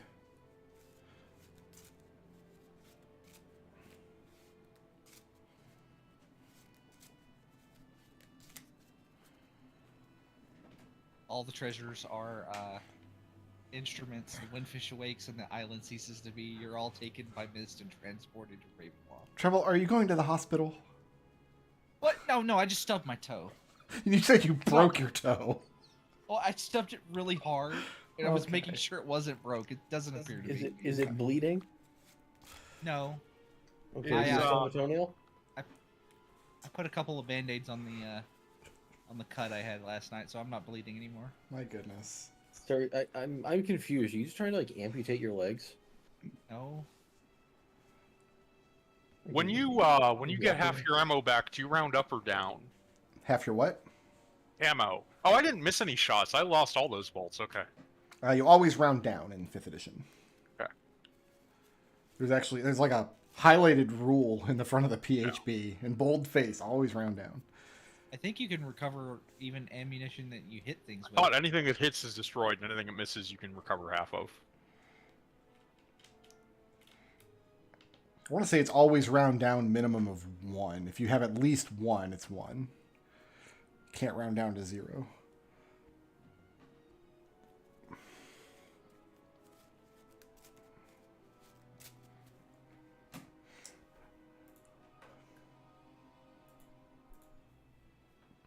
Should get my dungeon map on screen here.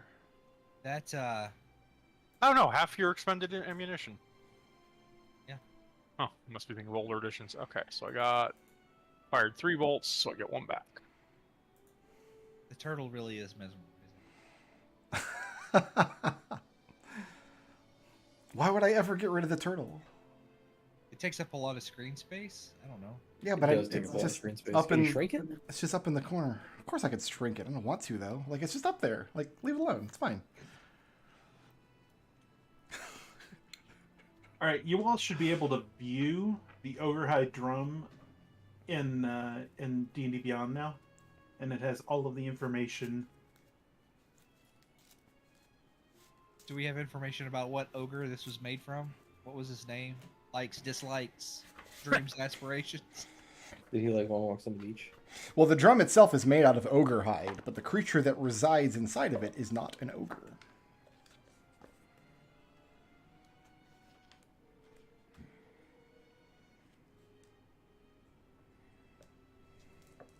So yeah, if you attempt to add it to your inventory, you should be able to at least view the information on it as well.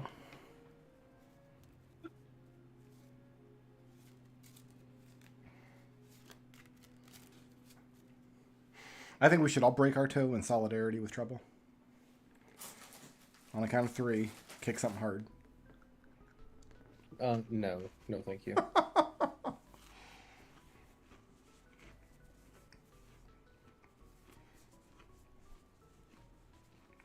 No, wait until. Oh wait, you said that you weren't going to be trimming out these this downtime. I've never actually seen or know what a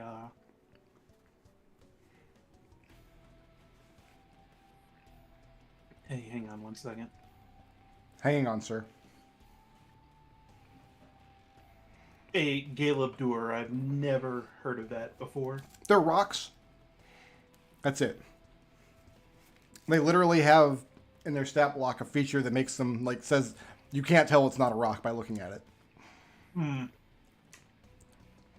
They have a special attack where, like, if they roll at you, they can knock you over kind of stuff. It's pretty funny.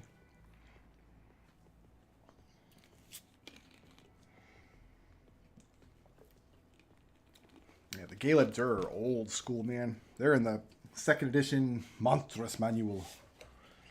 They were also in what was that damn movie from the 80s? There was a couple Tremors. movies in the 80s.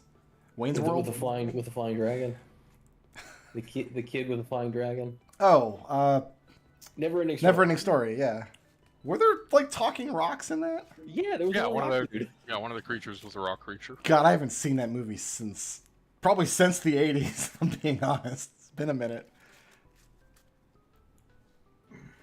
Ludo in Labyrinth can speak to the rocks, and they're his friends. Do we have everybody back? I'm back. Sorry, I'm just typing. Are we still waiting on anybody important? Probably not. I'm still a little fuzzy on the current state of Treble's toe.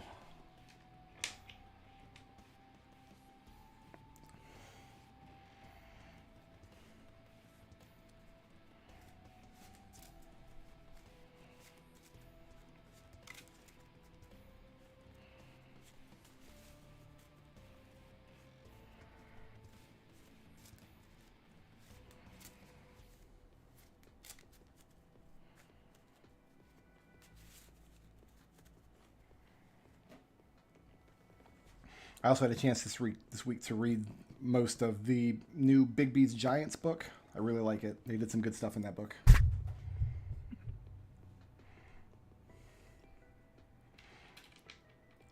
Lots of fun little, like, one-page adventure ideas that I don't think they've done that format before, where they just print a map and, like, one page of basic ideas for what to do on it.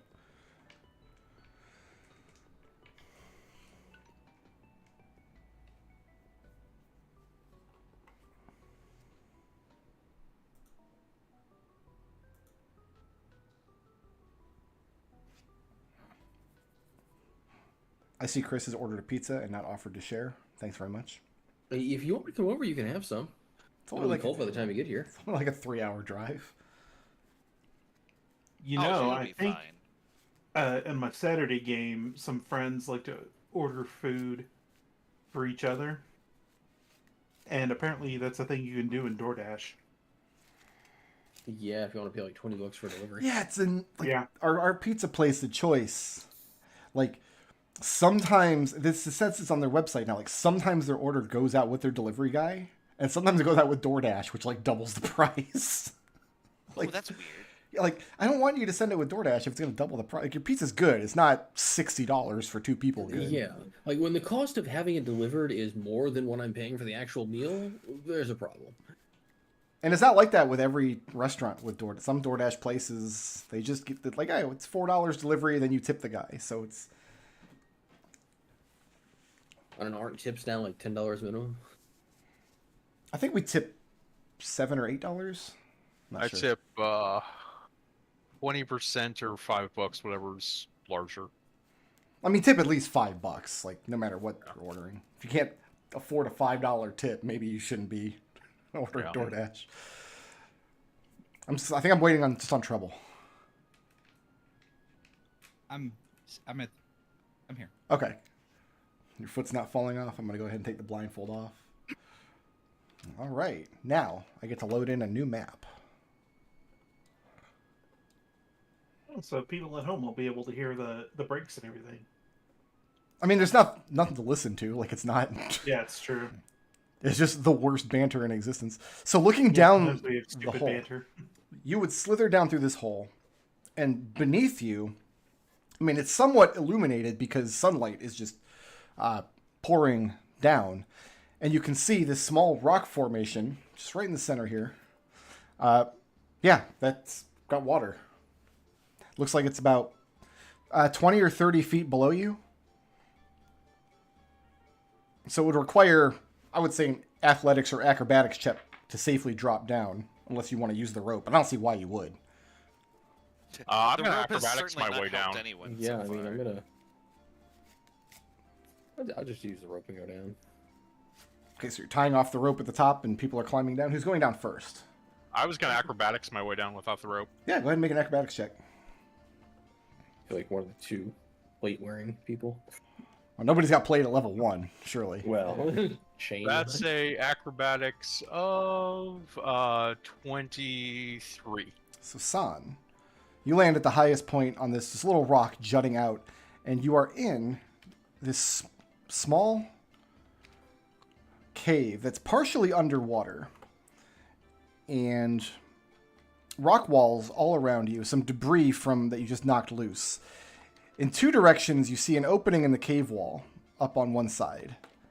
And you can hear, off in the direction of the sea, water lapping inward into the cave. And you can see pinpoints of light off in this direction, just sunlight, very briefly here and there. Bubbles, you down here? I'm gonna call down to Benedict and say, "Hey, we all good?" Yeah, he coils the rope up and just kind of throws it on the ground in frustration. I'll pick it up and say, This "Where are thing the is others cursed. going? Where are the others going?" They seem to have looked over the edge, and wasn't there a lagoon here before? We're in. We came out here in right? The jolly boat. That Yes. if they can recall, Oh, yeah. Yeah. cheese crackers or whatever its name is. Ginger cookies. How deep does ginger this cookies. water look to be around here? If you step out into the water, it's only up to about your ankles or so, but you surmise the entirety of the lagoon above must have fallen down in here, and you're in a space here that is wider than the lagoon was above. But make me a nature check, if you would, please. Yep. I can do that. Anybody who's down in the cave can make me this check. This is a nature of 18. Yeah, I Okay. guess I'll try. Watching it for a few seconds, you feel the motion of the water. Sahn, you feel the motion of the water that you're standing in. It's not that deep, but you surmise, hearing the sounds from off in this distance, either there's an opening out into open ocean, because the water you're standing in is salty, whereas it was a freshwater lagoon a moment ago. So either there's an opening out to the ocean, or Nazirr just opened one with the drum. And either way, when the tide comes in, this place will be submerged. Okay. I'll convey that to the rest of the group. Okay? I'm gonna- We're definitely below sea level, at least at high tide down here. And yeah, we know how long we have until the tide comes in. a matter of a couple hours. Okay.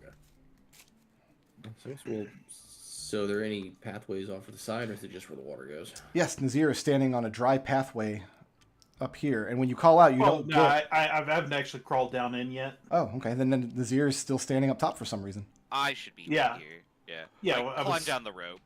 Okay, yeah, I was Yeah, waiting for. Sarah will slide over the pathway. Before I go down, I'm going to look in the direction of the deceit and see if they've sent any kind of signal. Not from what you can see.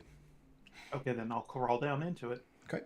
Then yeah, looking up, there is the dry passage, and those of you who made that nature check, every moment or so, you can see the water lapping its way up the passage as you come up. So yeah, you come to a T-junction, it goes off to the left and the right. You don't see any sign of the creature who was in the lagoon or her little blight friend from a moment ago. Do you think we killed her?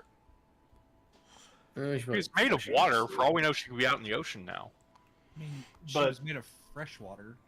The freshwater versus saltwater, right? Yeah. Maybe the water drained from here too, and she's caught up ahead or something. Can somebody Maybe carry they- me across? Yeah, Thank you. I don't want to get my socks wet. Oh my god. of course. That's more reason not to wear them. Indeed. So you got left and right. Rule 30: you never wear wet socks.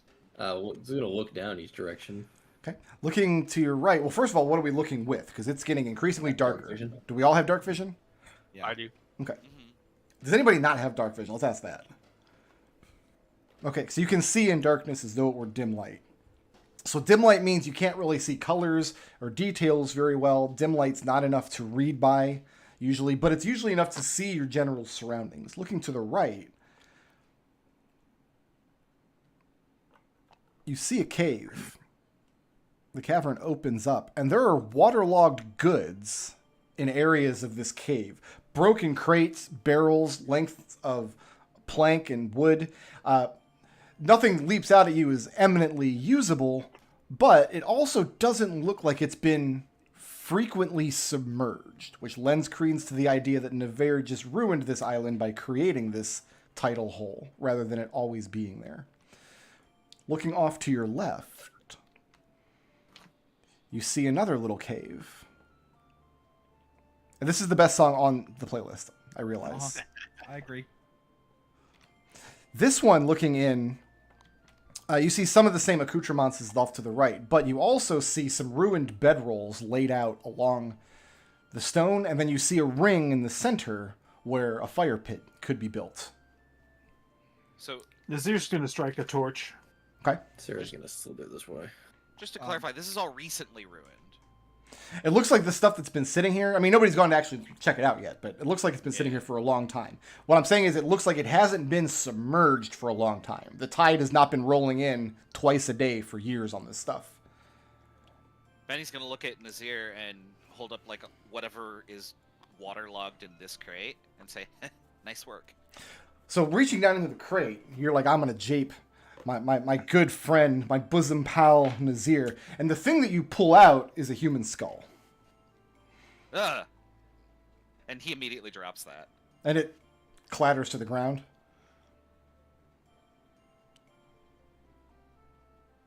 Start cracking open crates and stuff to see what's in the some of these other storages. Bones and body parts. Humans, other humanoid creatures, demi-humans. No way to get like an idea of how they died. I assume it's just collection of parts. It is. It's a very gruesome collection indeed. What is Ssah'ra doing up here all by herself? Exploring. I think your little water friend might have been into some macabre shit. Well, She's looking for a friend. So looking up here, you don't see any sign. This is the driest part of the cave you've reached so far. You see some ruined bedrolls that don't look very comfortable to lay in, and you see what could be a fire pit in the center of the room. You said that the little things were not following her orders to not do things. She was yelling at them because they were misbehaving. No, yeah. Like perhaps Perhaps those creatures brought this stuff here without her consent. Also possible. I mean, we just have to see where the other Give me entrance is. a nature or arcana check, Sahn. All right. I think that's going to be... They're the same, aren't they? I'm going to do Arcana. Let's say Arcana 15. A 15. At the mention of like maybe these little plant blights, these little insect creatures we were fighting, maybe they're the ones who drag these bodies down here. But thinking about it, that doesn't ring true to you, because to move a human body, you would either need dozens of those tiny little weak plant blights, or you would need a much bigger plant blight. So either there's a big version somewhere on the island, or there were lots of them that were teaming up to like dismember these bodies and put them in these barrels. Did it seem like they were exhibiting teamwork They were in the battle? I mean, difficult to say. You just saw them going for your shiny stuff. yeah. Going back into this crevice in here, roll initiative.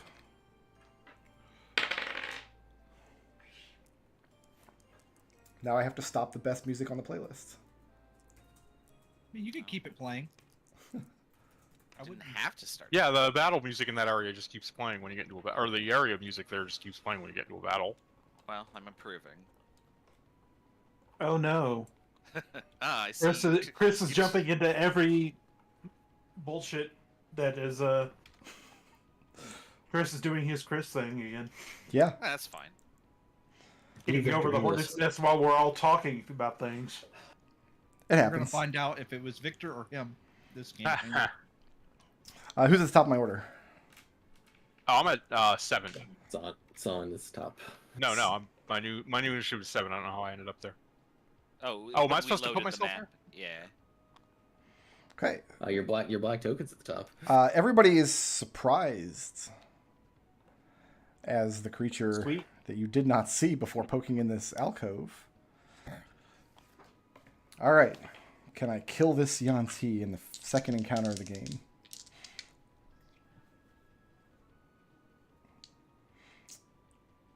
I don't get multi-attack, really? Level 1 challenge ratings, my boy. Oh, no, this is a CR2. Oh, nice.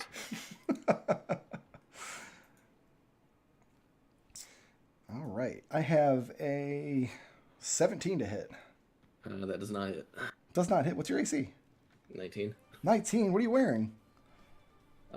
Chainmail with a shield and a AC bonus. Cheater. So, yeah, there's a loud clattering sound as something heavy and with great force rakes across your shield.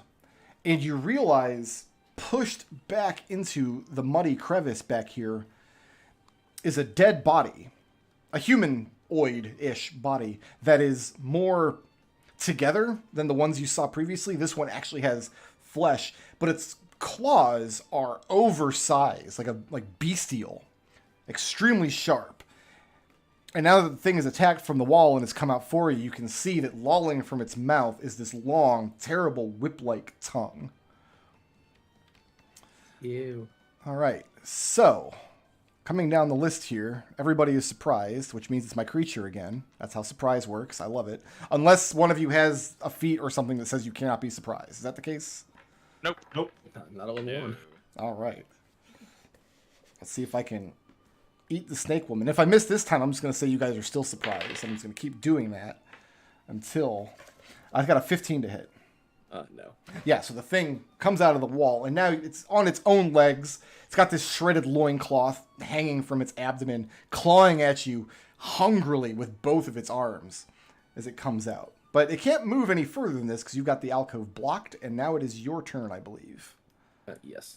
So it's No Sahn's lessons turn were learned today. with Sahn on deck. Hey, this could have easily been in that other room you guys just pondered into. I forgot to put Yeah, my glasses back on. The, so I the can't imperative read. thing is you guys, not you guy. That is going to be a 22 to hit. 22 will hit. The longsword.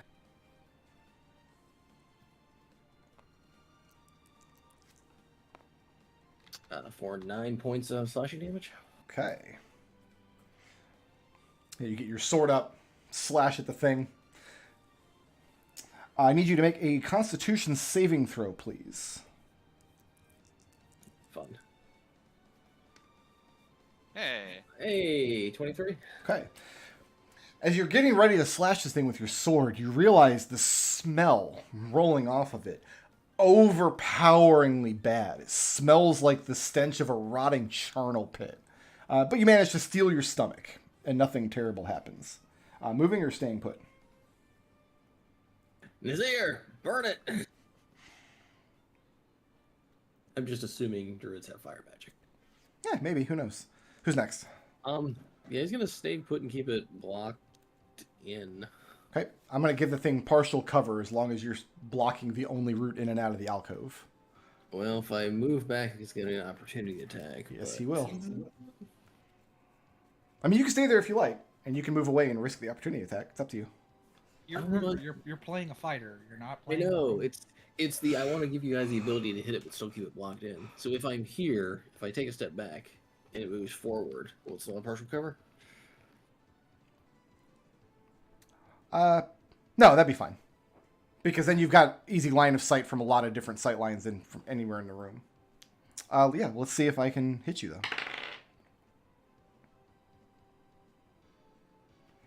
That is a 17 to hit. No. Yeah, as you step back, the thing reaches forward with its face and lashes out with this piercing tongue. Get your shield up in time and deflect it. But now your shield is slimy, so who's next? Next on deck is Sahn. Alright, so 5, 10, 15, 20, 25, 30. Does that have partial cover here since I don't have a good view around?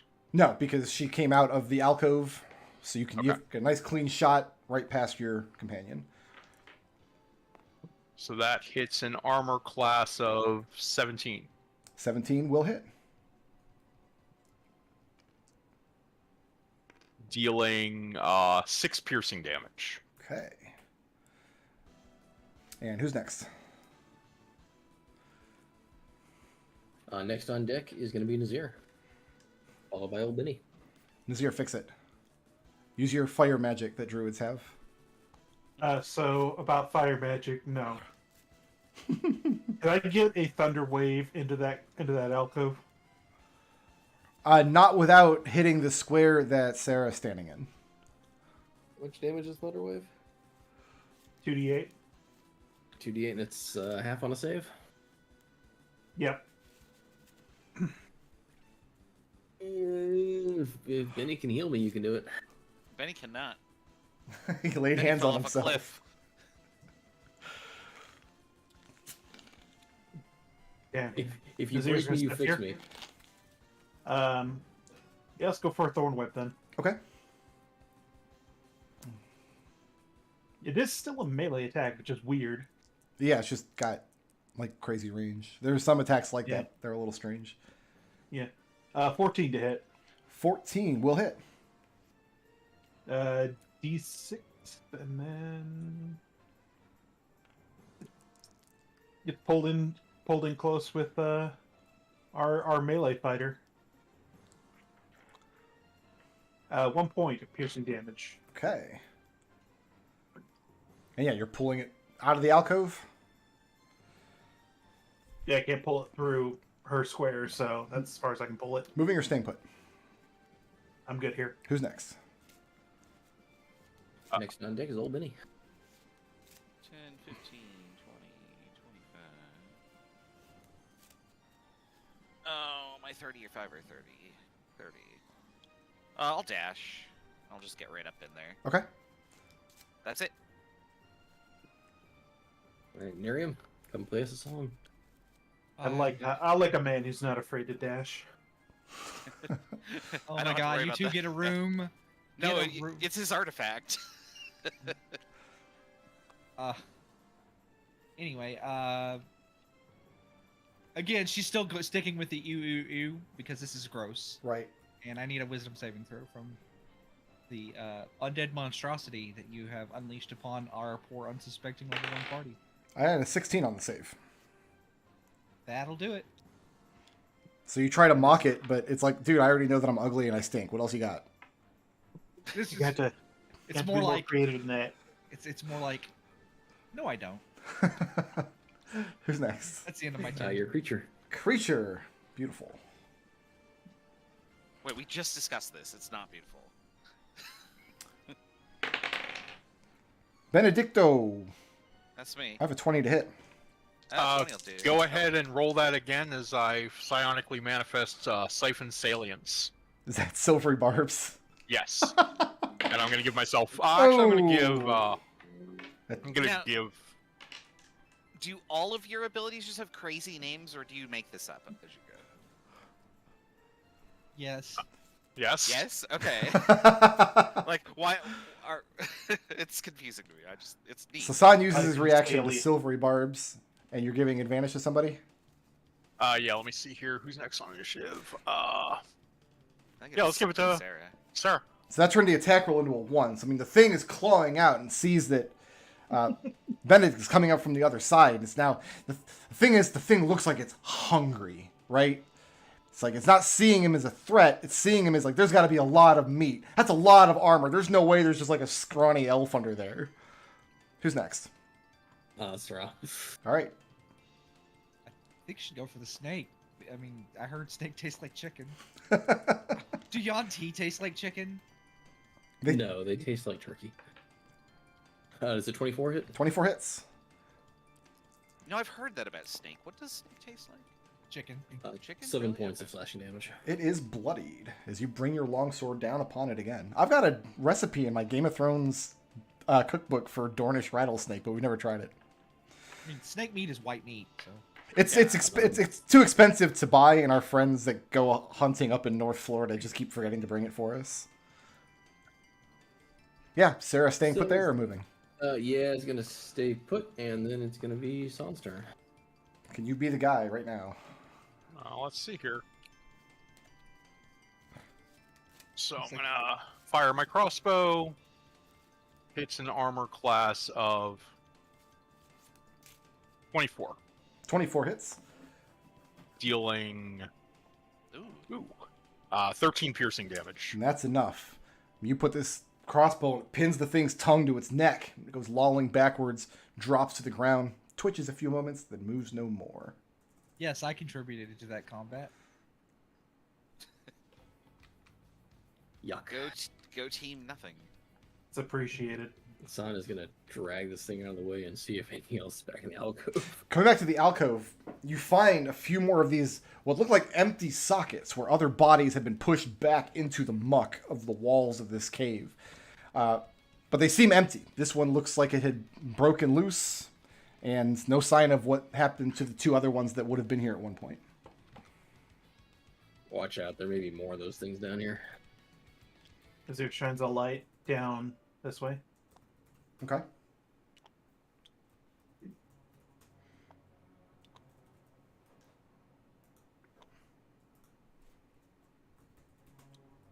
I need to see if I can set it up so it doesn't always start a playlist on the exact same song. Looking down this way. We bring my map back up on screen. Looking in this room. Again, it's a dry room. But you do hear some sounds of water, both from off in the distance and off to the side of the room. In the center of the room, you see another one of the creatures, like the one you just killed. This one's already dead. It's not moving. You can see where it's been dragged partway across the floor. Some kind of humanoid creature with bestial claws, the long, lolling tongue, but it's not moving as you... Nazirr crouches down, tries to scatter the blood. Is the blood dry? Yeah, it's not fresh blood by any means. Okay. And it's more like just miscellaneous gore than actual blood, like the thing's entrails. Give me either a medicine check. Actually, I'm going to say only a medicine check would be appropriate here. I'll do Yeah, it. I'd like to make that check too. Yeah, either of the two of you, since you're out in front. 17. 13. 13 and what? 17. This body wasn't dragged to the middle of the floor. The way that the torso is positioned in its place is not conducive to a body that was dragged and left there. You think, against all reason, this thing that's missing the lower half of its body dragged itself to this position with its own arms. That's distressing. Out of the way. Where was it going? Oh, roll Your initiative. funeral, snake woman. Oh, are we initiative again? Yep. Trying to decide who the rudest member of the party is, Ssah'ra or Nazirr. Like, is it the orc or the snake lady? Right now, Yes, it Sarah's is. winning. Yes.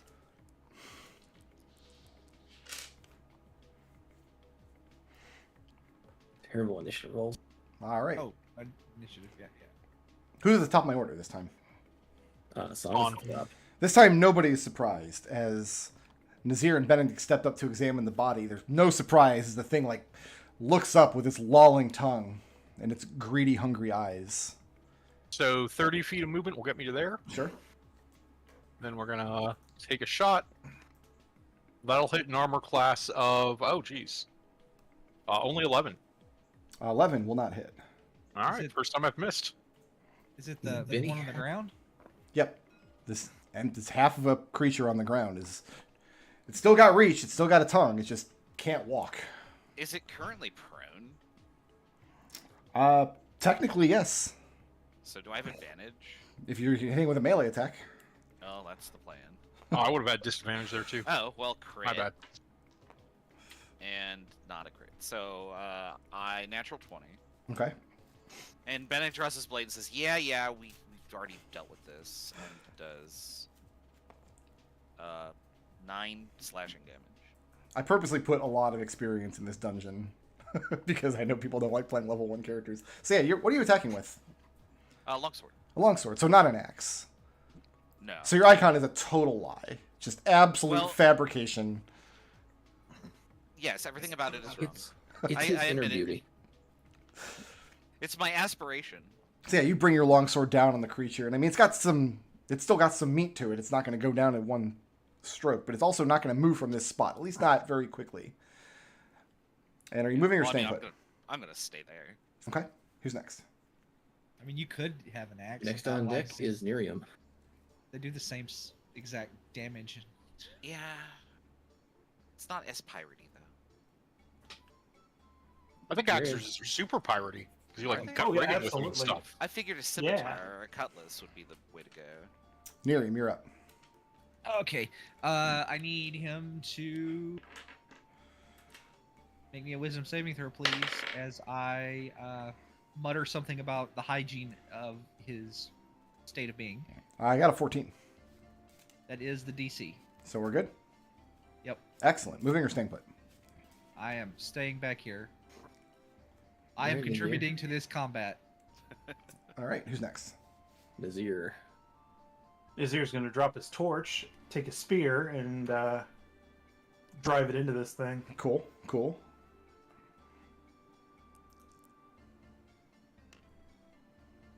What you guys were supposed to is- do was like trigger this guy, then flee into this room and have to fight both of them at once. That was the plan. I need a D8, not a D4. Because that's a dirty 20 to hit. That'll hit. Looking at 6 points piercing damage. All right. Moving or staying put? I'm good. All right, who's next? Does it take an action for me to stow my shield and sword and pull out my glaive? No. Yes. Okay. Yeah, ready. taking the shield off does. Oh, does it? Yep. Yeah. Yeah. Doffinger Yeah. donning his shield is an action. I'm sorry. I'm going to have to make a note of that because I was... Alright, well, I guess we'll get up in this thing's face Okay, and hit it with a longsword. do it.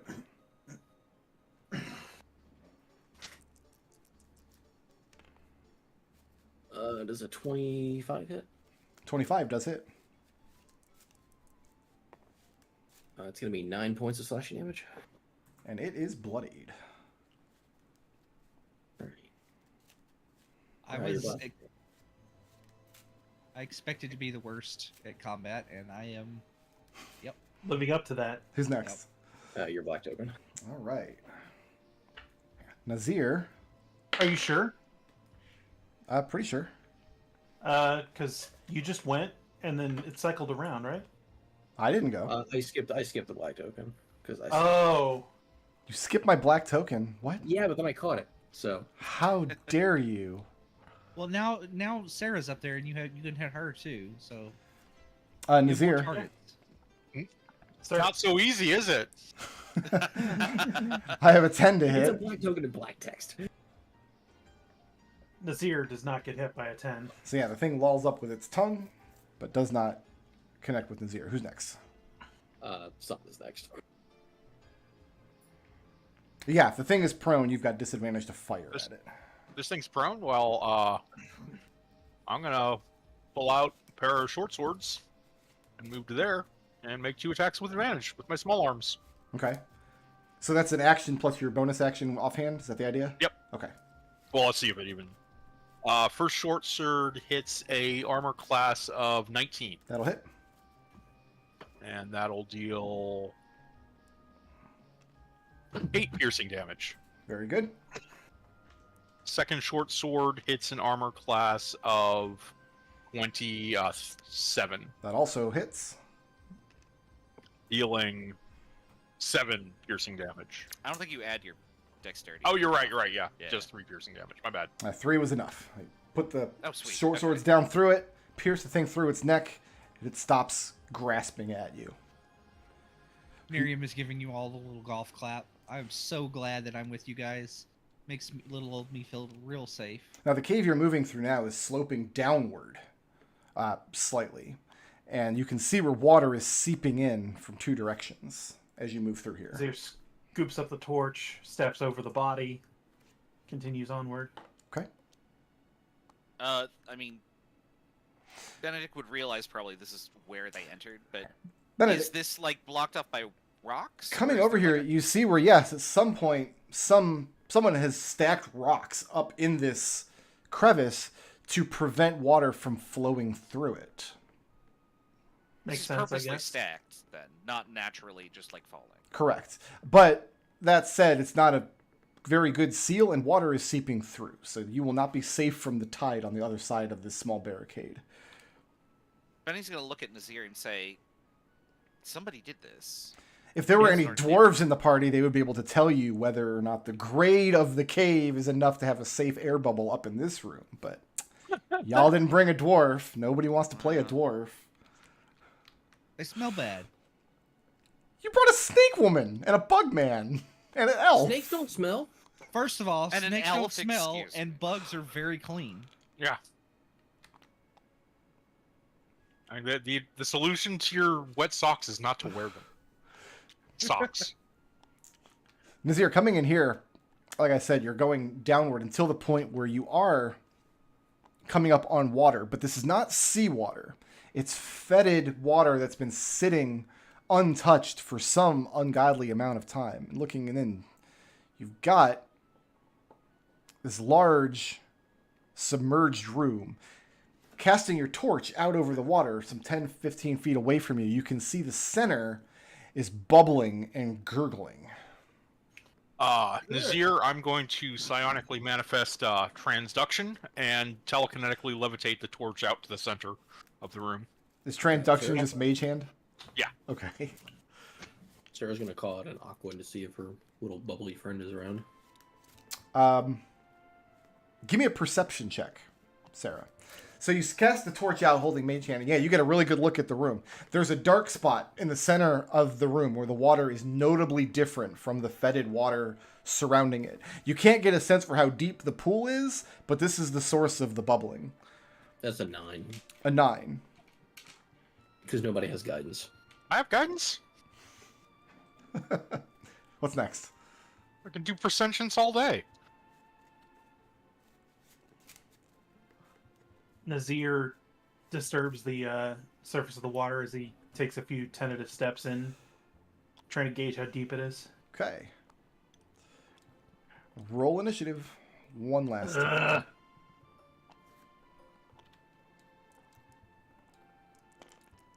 Now who's Victor? Still you. Yeah, still you. Oh, I didn't mean to close that yet. Oh, I stole your thing. I'm sorry. How dare But you? you actually put me on the correct number. Oh, do you want me to go before or after you? There's like a pile up here. You can go first. You can go first. Okay. All right. Okay. I don't need the black one anymore. I need a green one. Green one.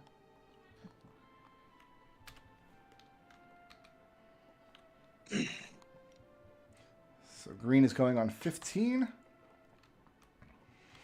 If we've driven that poor nice water elemental insane, like that's just proof that like all of the problems in the world are caused by adventurers. So- It's As you step out into the water, I mean, you ripples across the fetid water and it's lapping up against your boots. And immediately 2 creatures break the surface out of the center, just below the torch. They look like they have similar composition to the creatures you fought before, but where before you're fighting very small ones that look like twig insects. These look like a mass of grasping seaweed, grasping up out of the water like tentacles. And amidst the mass of tentacles, you do see the outline of the humanoid creature you were speaking with earlier. Who's at the top of my order?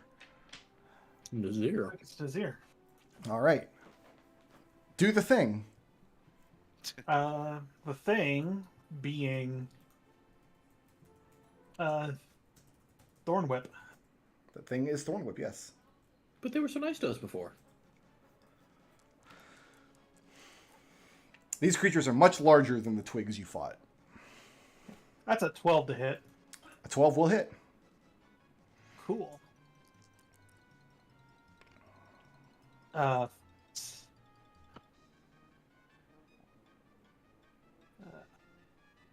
Yeah, 5 points piercing damage. Which one? This one. Okay. It's there now. Pull it back toward me. Good. And then let's see here. My action. That's it. All right. You're staying put in that square? Yep. All right. Who's next? Nerium. Nerium is going to cast sleep. Okay. Did you see how many dice sleep is? I think it's 5d8? 5d8. Okay, yep. 1, 2, 3, 4, 5.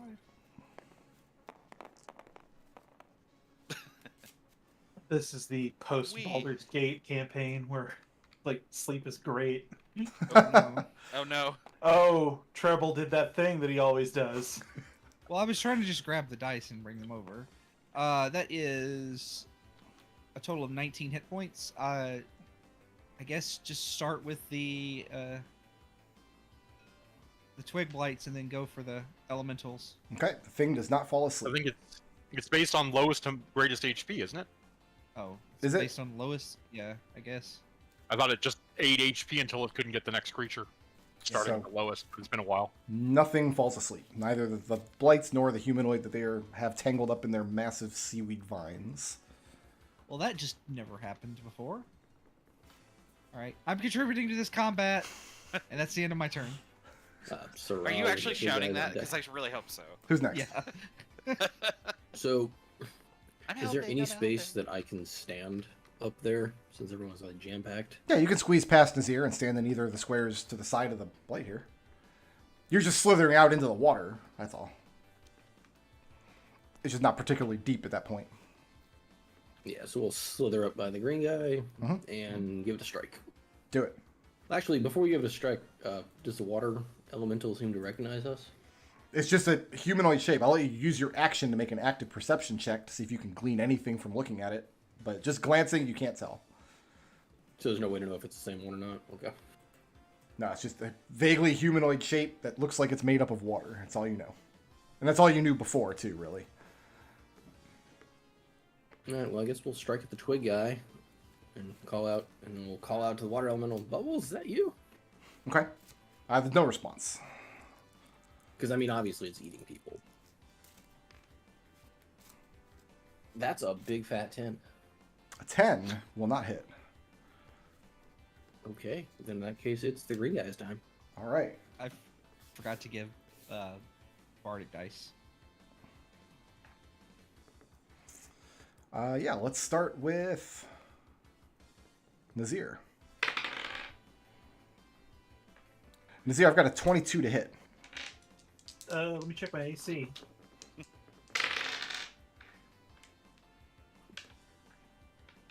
Did you check your AC? Am I good? Yeah, you hit. You hit. 12 points of bludgeon damage. Oh, As jeez. the thing lashes out with its seaweed, crashes into you with a force that you would not expect, and constricts around your torso. You are grappled by the thing. Nazirr is unconscious. So you are unconscious and grappled by the thing, and it's going to drag you back to the water. No, it's not, because it would have to leave a threat range to do that. That's as far as it'll go. So the thing has Nazirr in this square now.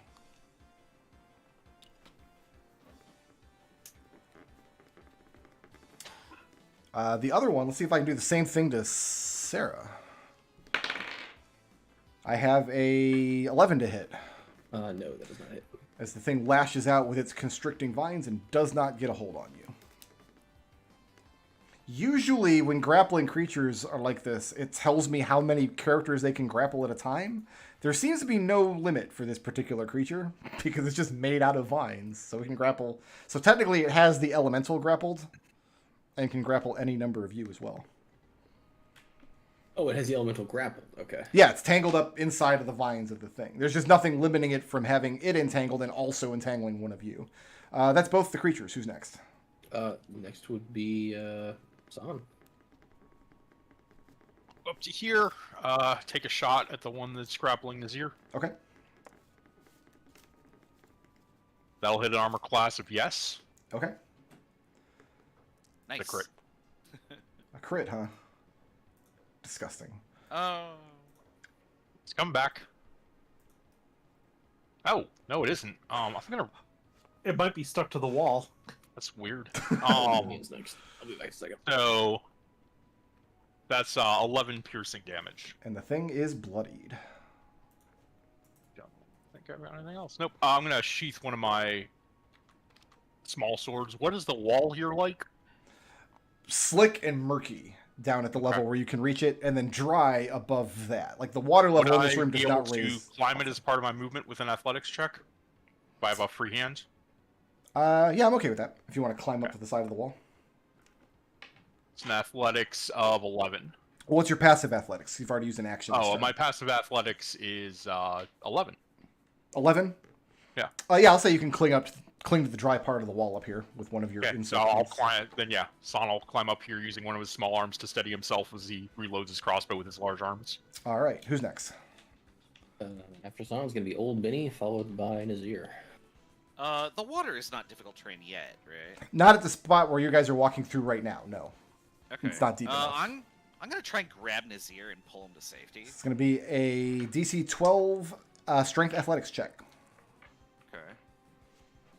Oh, 12. I have a 12. Yeah, you pull him free from the vines. Okay. Let me do this. So that was 10, 20, 30. So you're leaving and then do I just... you're leaving a threat range there. That's. Oh, well, I'll get grappled. Looks like you're leaving 2, actually. You are. Is that your intent? Yeah, I'll do it. All right. That's what I like to see. Oh, hold on. Let me move back to here first. So I've got the first one has a 9 to hit with its reaction. No. Second has a 22 to hit with its reaction. That'll hit. For 6 points of bludgeoning damage. And now you are grappled by this That's one a fair here. trade. Oh, I lost my... So you got him ungrappled, moved him to this square, then you tried to leave this square and got grappled yourself. Yeah, that sounds about right. So let me make a note of who's grappling who here. How much damage did I take? You said 6? 6 points. Okay. Okay, this is up to date. I found a flaw in my system. I have to track also over here. Oops, that's not the right number. Is that it for Benedict? Yeah. Who's next? Nazirr. And after Nazirr, Nazirr is passes Nerium. his saving throw. Okay. One pass death save. I'd like to hear it. Nerium's after Nazirr. Okay. I'm going to go right up to the edge of the water so I don't get wet socks and Sure. cast pull my violin out and pluck a jaunty little tune and cast Healing Word on Nazirr. Your violin, huh? Yeah. Okay. So I'm assuming has. this is like, where did you get this violin though? I mean, it's just one of the. You said we could get our class things. And Right. Well, that's what I'm asking. Like, is this like this? Is there a dude at the slave auction who's like, here, you can buy Magical Girl number 3. She comes with this exquisite violin, or was this provided by the ship? The first, I guess. Okay, because this is not usually something they would have aboard a pirate ship. So the other option would involve you like being like stamping your feet, like, no, you have to get me a violin. I can see that. being a thing. Either way seems in character. Unless there was a port call between now and when we were purchased. There has We're not gonna been, go. no. We're gonna go with it. Like, basically, I just annoyed Tenacity in giving me a violin. Can we do that? Yeah. Okay. Yeah. All right. Cool. Anyway, please get back 5 hit points. I will gladly do so. Thank you. So you are Healing. welcome. healed and prone there, and still in the range of That both is- of my blights. I love it. That is the player saying thank you. That is not Nazirr. Sarah's up and- next. No, Are you- you that brought was a the, bonus action. So, and I'm gonna use my action to make this man make me a Wisdom saving throw. The one that's bloodied. Yes. 19. Well, okay. Carry on. Barley die? I used my bonus action to heal. It takes a bonus action. All right, who's next? Alright, Sarah's next with your green guys up next. All right. So, I guess we're gonna take a swing at this one that's trying to grab people. I mean, they're both trying to grab people, but one of them's bloodied. Yeah, we're gonna go for the bloody one. Well, one of them's bloodied. The one that hasn't been damaged has both Benedict and the elemental grappled. That's a crit. Cool. Cool. It's not good news for my blight, but Blight's gotten crit twice. it's not having a good day. Ooh. It's gonna take 18 points of slashing damage. That's enough. I mean, you whip your longsword out, and you just send a shower of seaweed flying backwards, scattering into the water. The blight drops, and with that, about half of the mass of seaweed and vines drops down into the water with it. The other half is still standing and still has your friend grappled. And it is its turn. All right. Sahn is too far away because you climbed up onto the wall, yes? Yeah. All right. Yeah, let's get this snake lady. Is that going to do it? That's a 21 to hit. That does it. So we're at high AC, but we're not like at ludicrous Gus Orson level AC. Not a yeah. lot of fun. Not yet. 7 points of bludgeoning damage, and you are grappled by the creature. So the creature now has this whole front line here grappled. You gotta remember, it took Gus. Like, I had to get to level 3 before here. Okay, it's going to, because it still has Benedict grappled. Benedict, it moves you, drags you underwater. That's fine. I breathe underwater. Well, it doesn't know that. But Ssah'ra does not breathe underwater as the thing drags both of them down. There are rules for how long you can hold your breath before you start to suffocate. I don't think this combat is going to last long enough for it to matter. If we're still here in like 14 rounds trying to figure out how to kill this thing, we'll worry about it then. But at the moment, Ssah'ra is no longer able to breathe. Both of you are dragged down into this disgusting fetid water. And who's next? Yeah, that's one.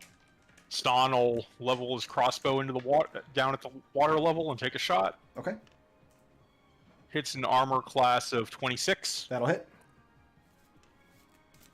dealing 9 piercing damage. Very good.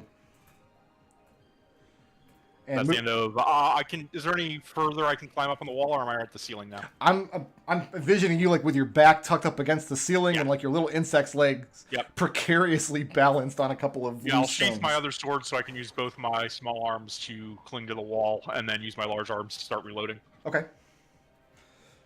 Who's next? Benny. I'm gonna hack away at this, but surely I have disadvantage. You have disadvantage because you're using a slashing weapon underwater. Yes. Do I have a swim speed Yes. as a sea elf? Yeah, I do. So, do I still have disadvantage? Well, Your movement is not penalized with a swim speed, but your weapon type is still slashing. You would need a piercing weapon or magic damage. okay. So disadvantage. So that's a 9 and goodbye 20. I believe have a it's 14. disadvantage to hit. It might be that creatures have underwater have Cover? resistance to slashing and bludgeoning damage. Let's go with the disadvantage because that's the first thing that came to mind. Okay. Well, my first roll was a 9, so I have a 14 to hit. 14 will hit. Nice. Okay. I'm like gonna the try and side. grab some of these vines and hack away in Ssah'ra's general direction for 11 slashing damage. Okay, the thing is bloodied. He's not worried about his own safety. He's just trying to free Ssah'ra. Okay. Well, if you had killed it, that would have done it, but you didn't. Yeah, And you can't move, so you're just down there breathing the water. Um, trying not to. you don't want to breathe this water for more than a few moments. This is fetid, terrible water, and Yeah, he's holding his breath until he has to, and then he'll be holding his water-breathing breath. absolutely true story. Hand to God, this is true. I was going through some really, really old documents the other day, and I found a short story I wrote in 2004 about this exact situation. An aquatic creature that has the sea elf version of asthma and can't breathe. Nazirr, you're up next. Tap my movement to stand up. Yep. I have a parliamentary inquiry about positioning of people. They're below the water, but this creature is above water. Yes. The vines are still lashing out above the water. The vines that specifically have them held were dragged down under. Could I throw out a thunder wave that would not hit the other two? No. The creature has them grappled. So anything you want to hit, any area of effect you want to hit the creature with will by necessity hit them as well.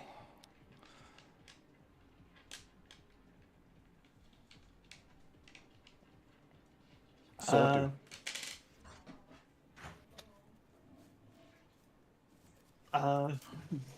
Thorn whip. Let's go with it. All right. Pull out the mistletoe. That's a 22 to hit. That'll hit. 5 points piercing damage. And that's enough. And it is not dragged toward me then. Nope. Seaweed loses its constitution. It falls apart into a flurry of leaves. The gurgling in the center of the pool stops. And the vines holding Benedict and Ssah'ra go slack, and they're able to get back to the surface. The elemental creature, because there's a source of light still... Well, this is still being held up above the water, right? Yep. Okay. So yeah, you can see it just as a mist, as like a blob of one type of water submerged in the other type.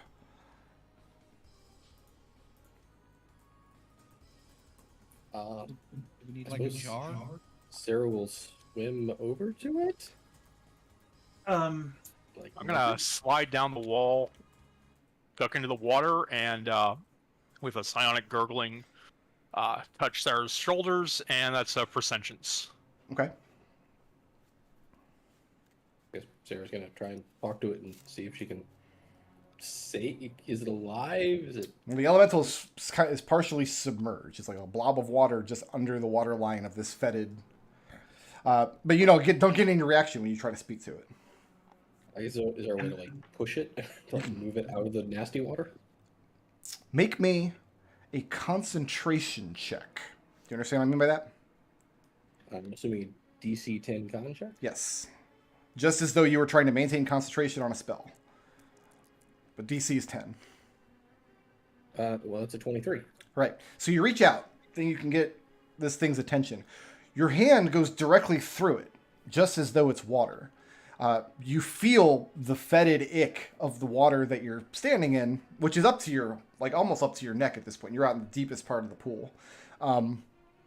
But when your hand breaks the surface of the creature, it feels much cooler, much more refreshing.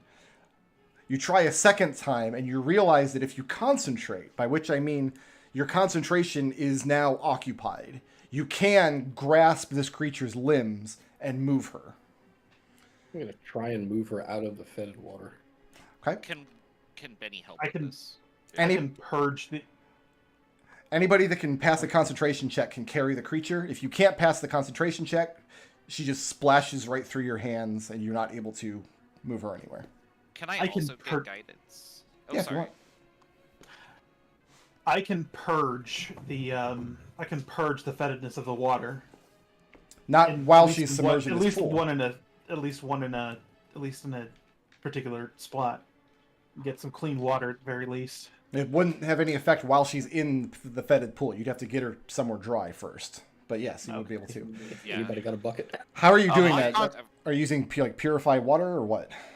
Yes, that is my intent. Purify food and drink? Yep, Because it's a creature. It doesn't count as food or drink. But fair enough. Well, with the no, attempt, attitude, it doesn't. from the attempt, give me an Arcana check.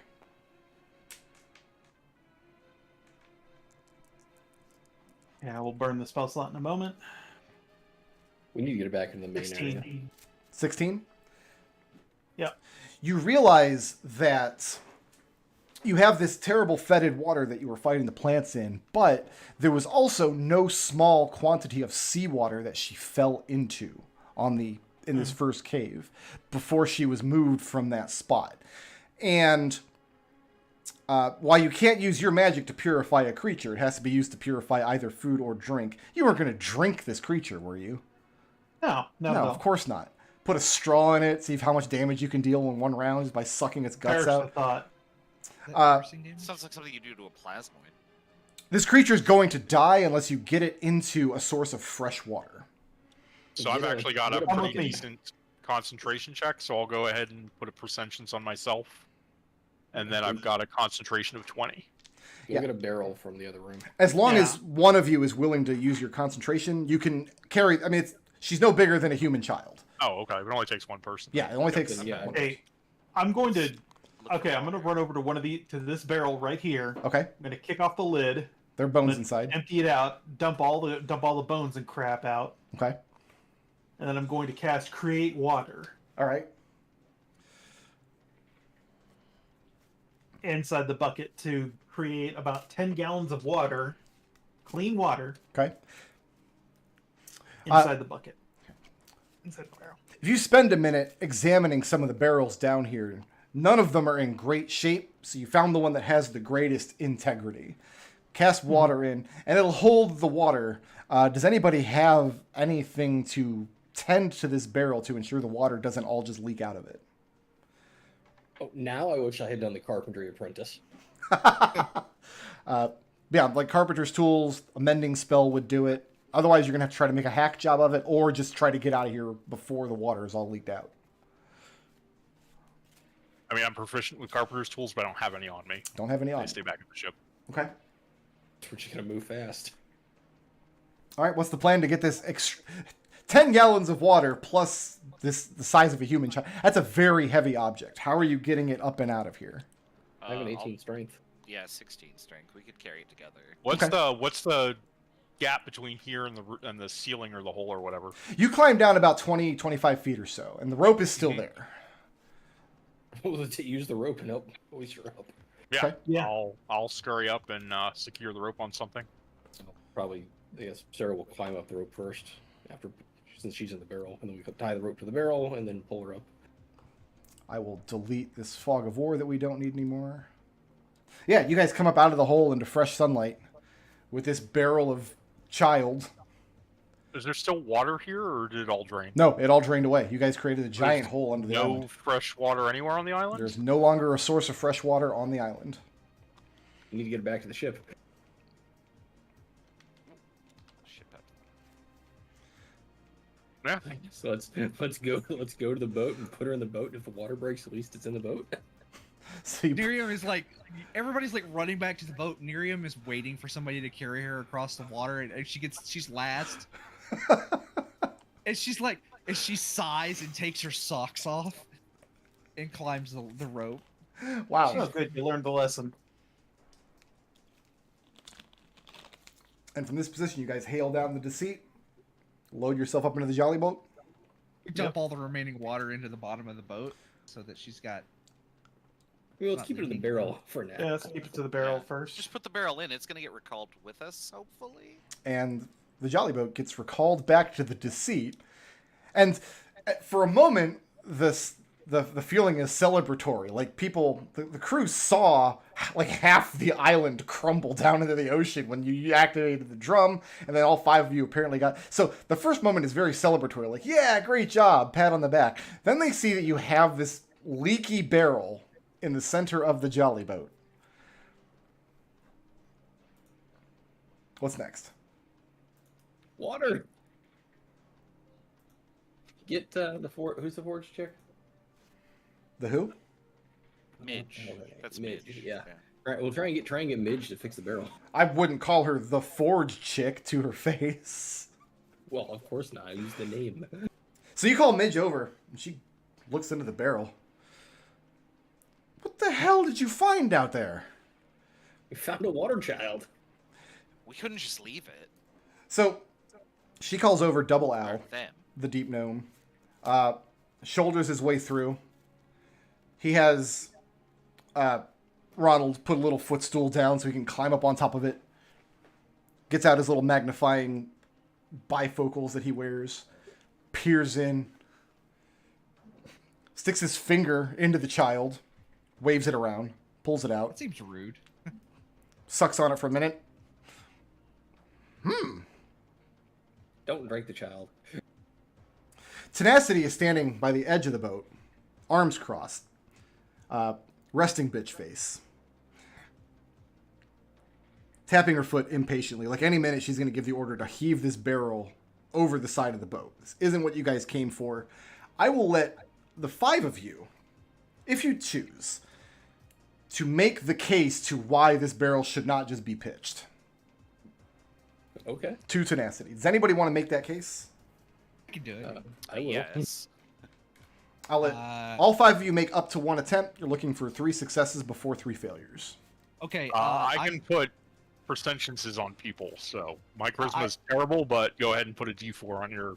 Who's got Sure. the second? Who's got the second and third highest persuasion? I have +4. I have -1. -1. Okay. Yep, Nazirr, you're the golden child. You have the drum, and you did the good thing. So you get a bardic inspiration, and then Benny, you get the other one because I can't give it to myself. Okay, so Nazirr, what is the argument you want to make, and what kind of... I'll let you decide what kind of skill check you want to roll. Just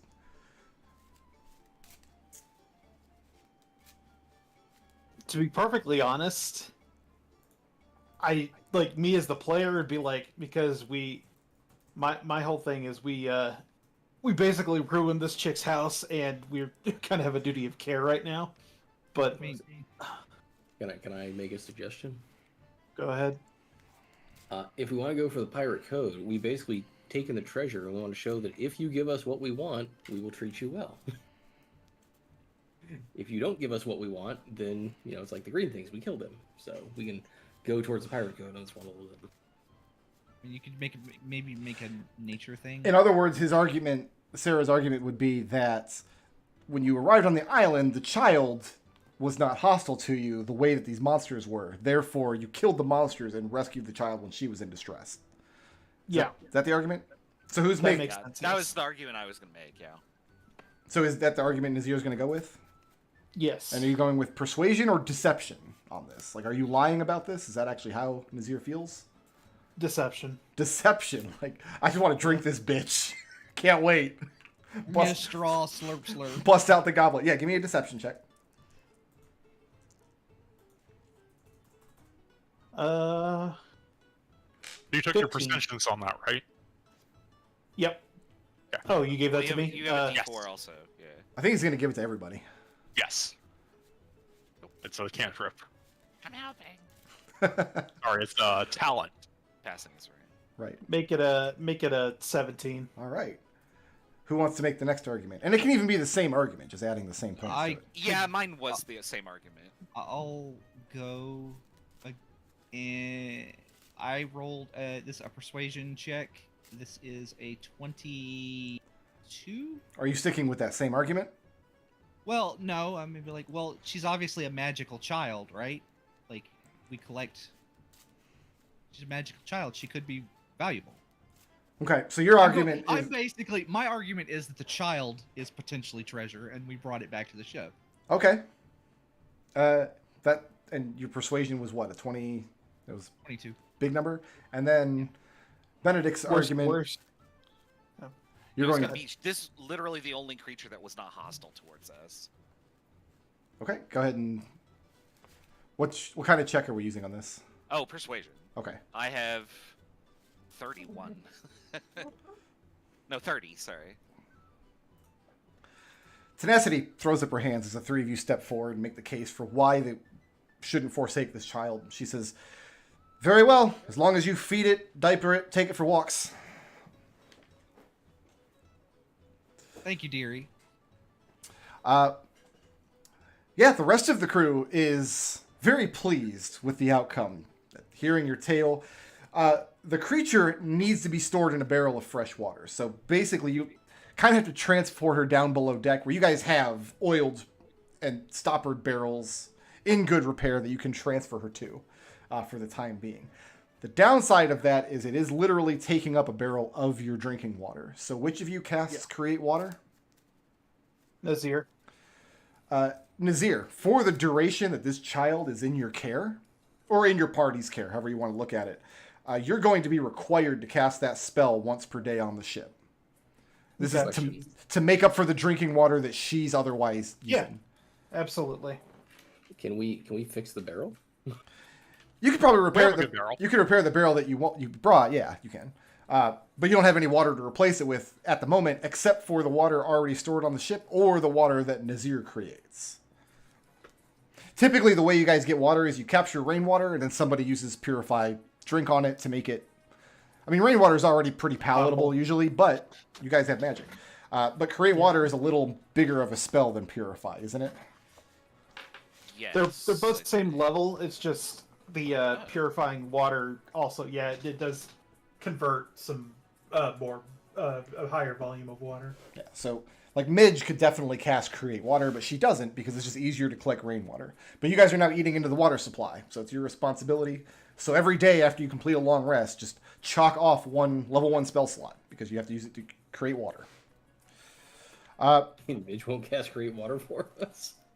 So what happens is you take her down below deck. Using your concentration, you could transfer her from the barrel she's in, which out of her form has already seeped a large quantity of salt water and this terrible fetid water that was down in the cave. So the water in the barrel that you've brought is already ruined. But you can transfer her to a barrel of fresh water being stored down below deck. As far as you know, that's all you can do for this creature for the moment.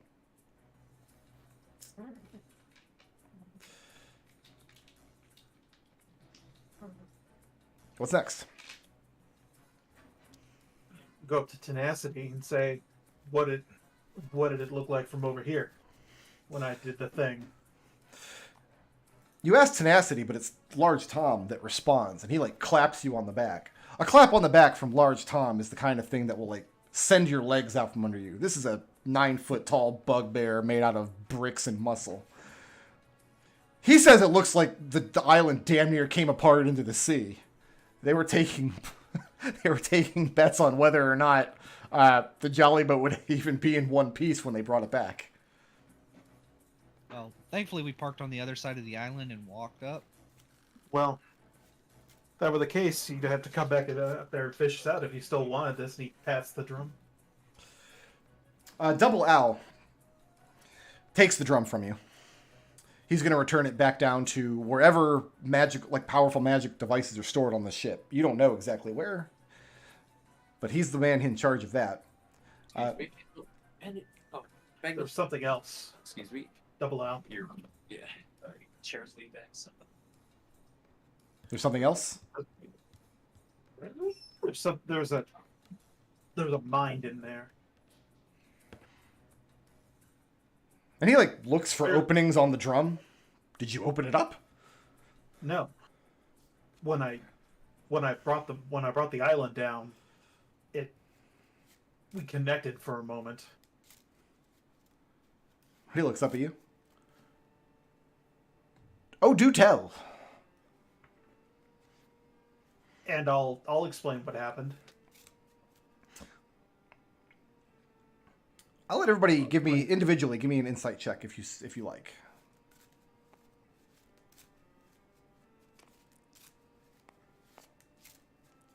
Nope. 23. 11. 13. Looking for a 16. Oh, do we get guidance? I can't get No, guidance. I only got one guidance for something like that. That's a 9. Okay, so only Nazirr. you Sounds got like you got what, a 20 something? Okay. 23, yeah. Double Owl. Very interesting. He's very interested to hear that there was like a consciousness that you connected to. This is something we have to look into. I have. He describes functionally the legend lore spell that he intends to use to scrutinize the object in deeper clarity. As he's saying it, though, you realize he definitely expected some sort of entity to be in this device and didn't think it was important enough to tell you. I don't know why, but something about you reminds me about this man I met. He wore a yellow condom suit. So, does Nazirr relinquish the drum? Reluctantly. Okay. So you'll have to reattune to it if you want to use it next time. And yeah, it disappears down below deck with Double Owl.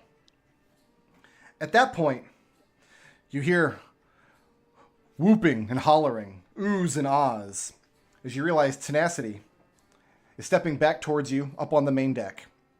And in her hand, she's holding this wicked-looking black iron sickle. Too big to be a useful farming implement. Too small to really be a weapon of war. Well, then I suppose there's only one more thing to ask all of you.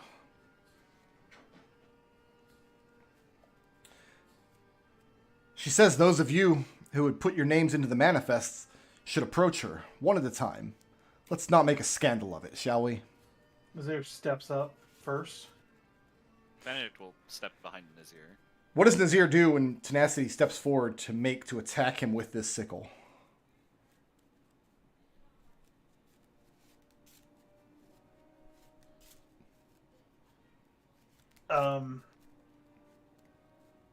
He's going to attempt to catch her arm before she swipes at him. Okay. So yeah, if she pulls the sickle back, you put your arm up. I mean, you're an orc. You've got some muscle to you. You're probably bigger than her, for one thing. She doesn't go through with the swing. And she sneers at you. Says, there's a mistrustfulness in this one. Very well. Show me your Damn leg, right there poppets. is. She says condescendingly. You're damn right there is. She asks you to show her your leg. Hitches up the cuff of his pants. Shows him the leg with the shackle on it. She works the scythe down, or the sickle down underneath the shackle. Speaks a command word as the things come into contact. The chain on your leg breaks free. The object crumbles to a fine black powder on the deck. And then she directs you next to her where Large Tom is standing with the ship's manifest. He's got this big, big grin on his face. Steps forward and hands you a quill. Make your mark, pirate. Nazirr does. And then Tenacity steps to the next person in line and repeats this process for all of you who wish to put your name into the ship's manifest. Are any of us not going to put our hand in the ship manifest? I should hope not. Don't be ridiculous. Sahn does not write his name in common. He puts a illegible symbol. But Yeah. Tenacity is not impressed and instructs you to print the letters out legibly. Sahn looks at it for a moment. I don't think it's constructed of letters. There's some... I can do okay. I'll do whatever it. I'll do the thing that makes the sounds.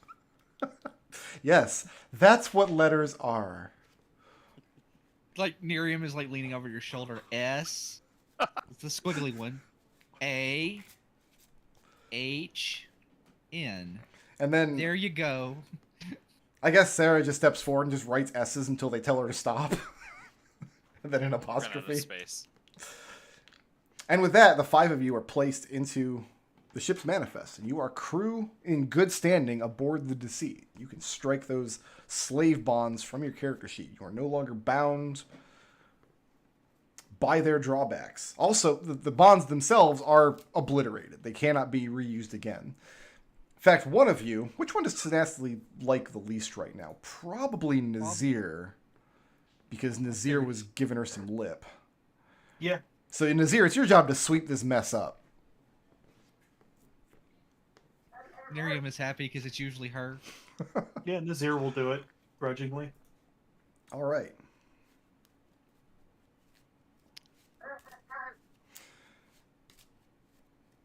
Everybody, Slave lawns. go ahead. Deleted. Take the benefits of a long rest. Where are my hit dice? So at the end of the long rest, Nazirr, remember to cast your spell again.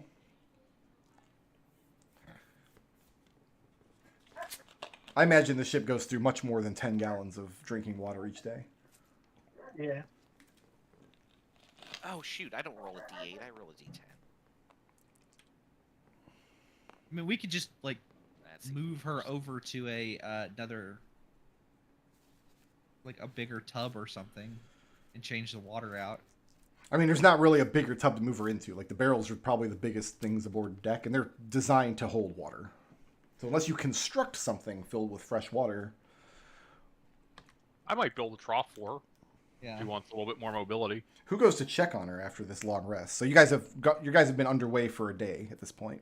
Nazirr probably would, because he's the one who's ordered to make more water. Yeah, Benny would check on him too. Okay. Sarah will go Man. check because she speaks the language. Okay. When you go down, for a moment, I mean, you see the child now sleeping in probably her third barrel that you've transferred her into, and there's no more trace of seawater in this particular barrel. Like, you probably could just drop a ladle into it as it is and drink it safely. That might be considered rude, though, on her behalf. But you managed to rouse her today. She regains consciousness, and again, you can't see any features on her face. You can't see, like, she's got eyes, but no sclera, no pupils. Yeah, looking around cautiously with her hands perched up on the side of the barrel. Sees a lot of you standing there. And she asks what happened in Aquin. Sarah will explain that after they did the thing, she got sucked down and she must have gotten trapped by the seaweed monsters in the fetid water, and she was poisoned. And so they saved her and brought her back to their ship. What happened to the islands? Oh, it's still there. There's just a giant hole where your pool was. You broke the islands? Well, it's still there. And with that, she dives to the bottom of the barrel and presses herself as close to the bottom of it as she can possibly get. Do you want to be taken upstairs to see it? Oh, you're way out of view of the island at this point. You guys have been underway for about a day. Are you sharing this conversation with the rest of us? Yeah. Benny will say, "Can't we just drop her off at a new island?" Do you want a new island? We can drop you off next place that has fresh water. And make a charisma check. Sarah. You're funny. Straight charisma, no skill. That's a straight Well, with my -1, that's a 7. A 7. Okay. For the duration of the conversation, like no matter what you promise her or say, you're not able to coax her up from the bottom of the barrel. But there's nowhere else for her to retreat to. It's a barrel. So She will sigh and walk away. okay, well, slither away.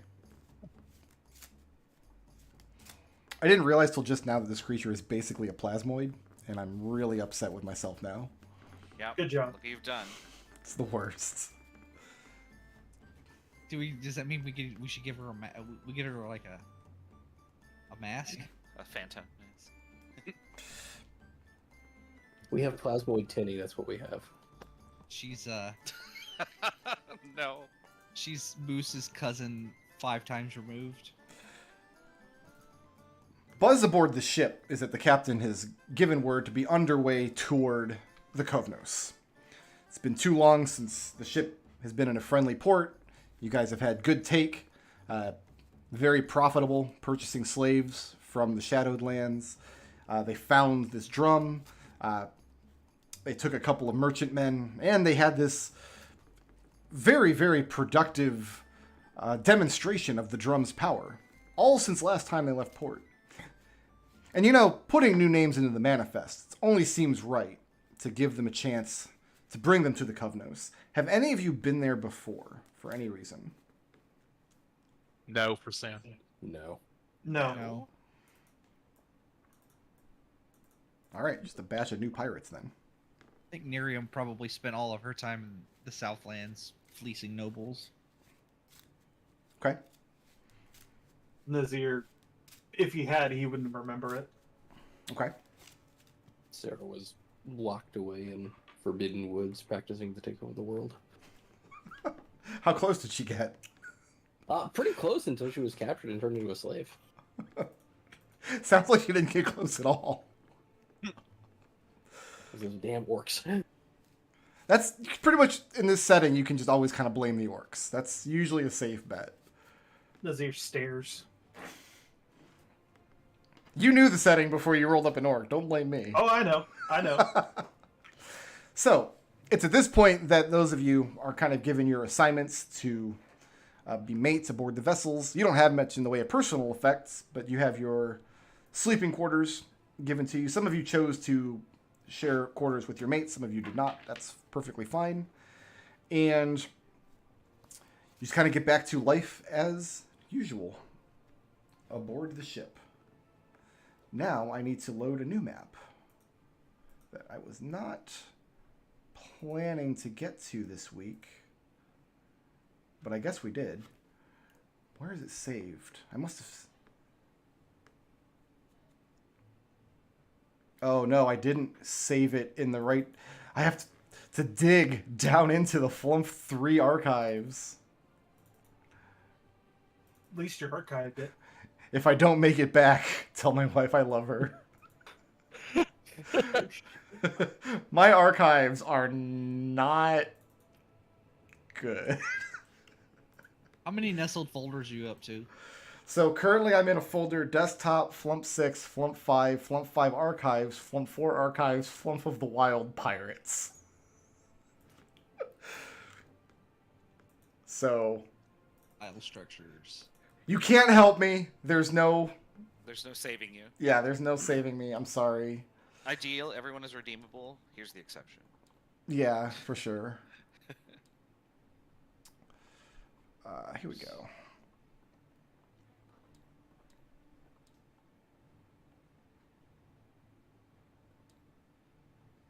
That should load just fine. Yeah. Oh, yeah.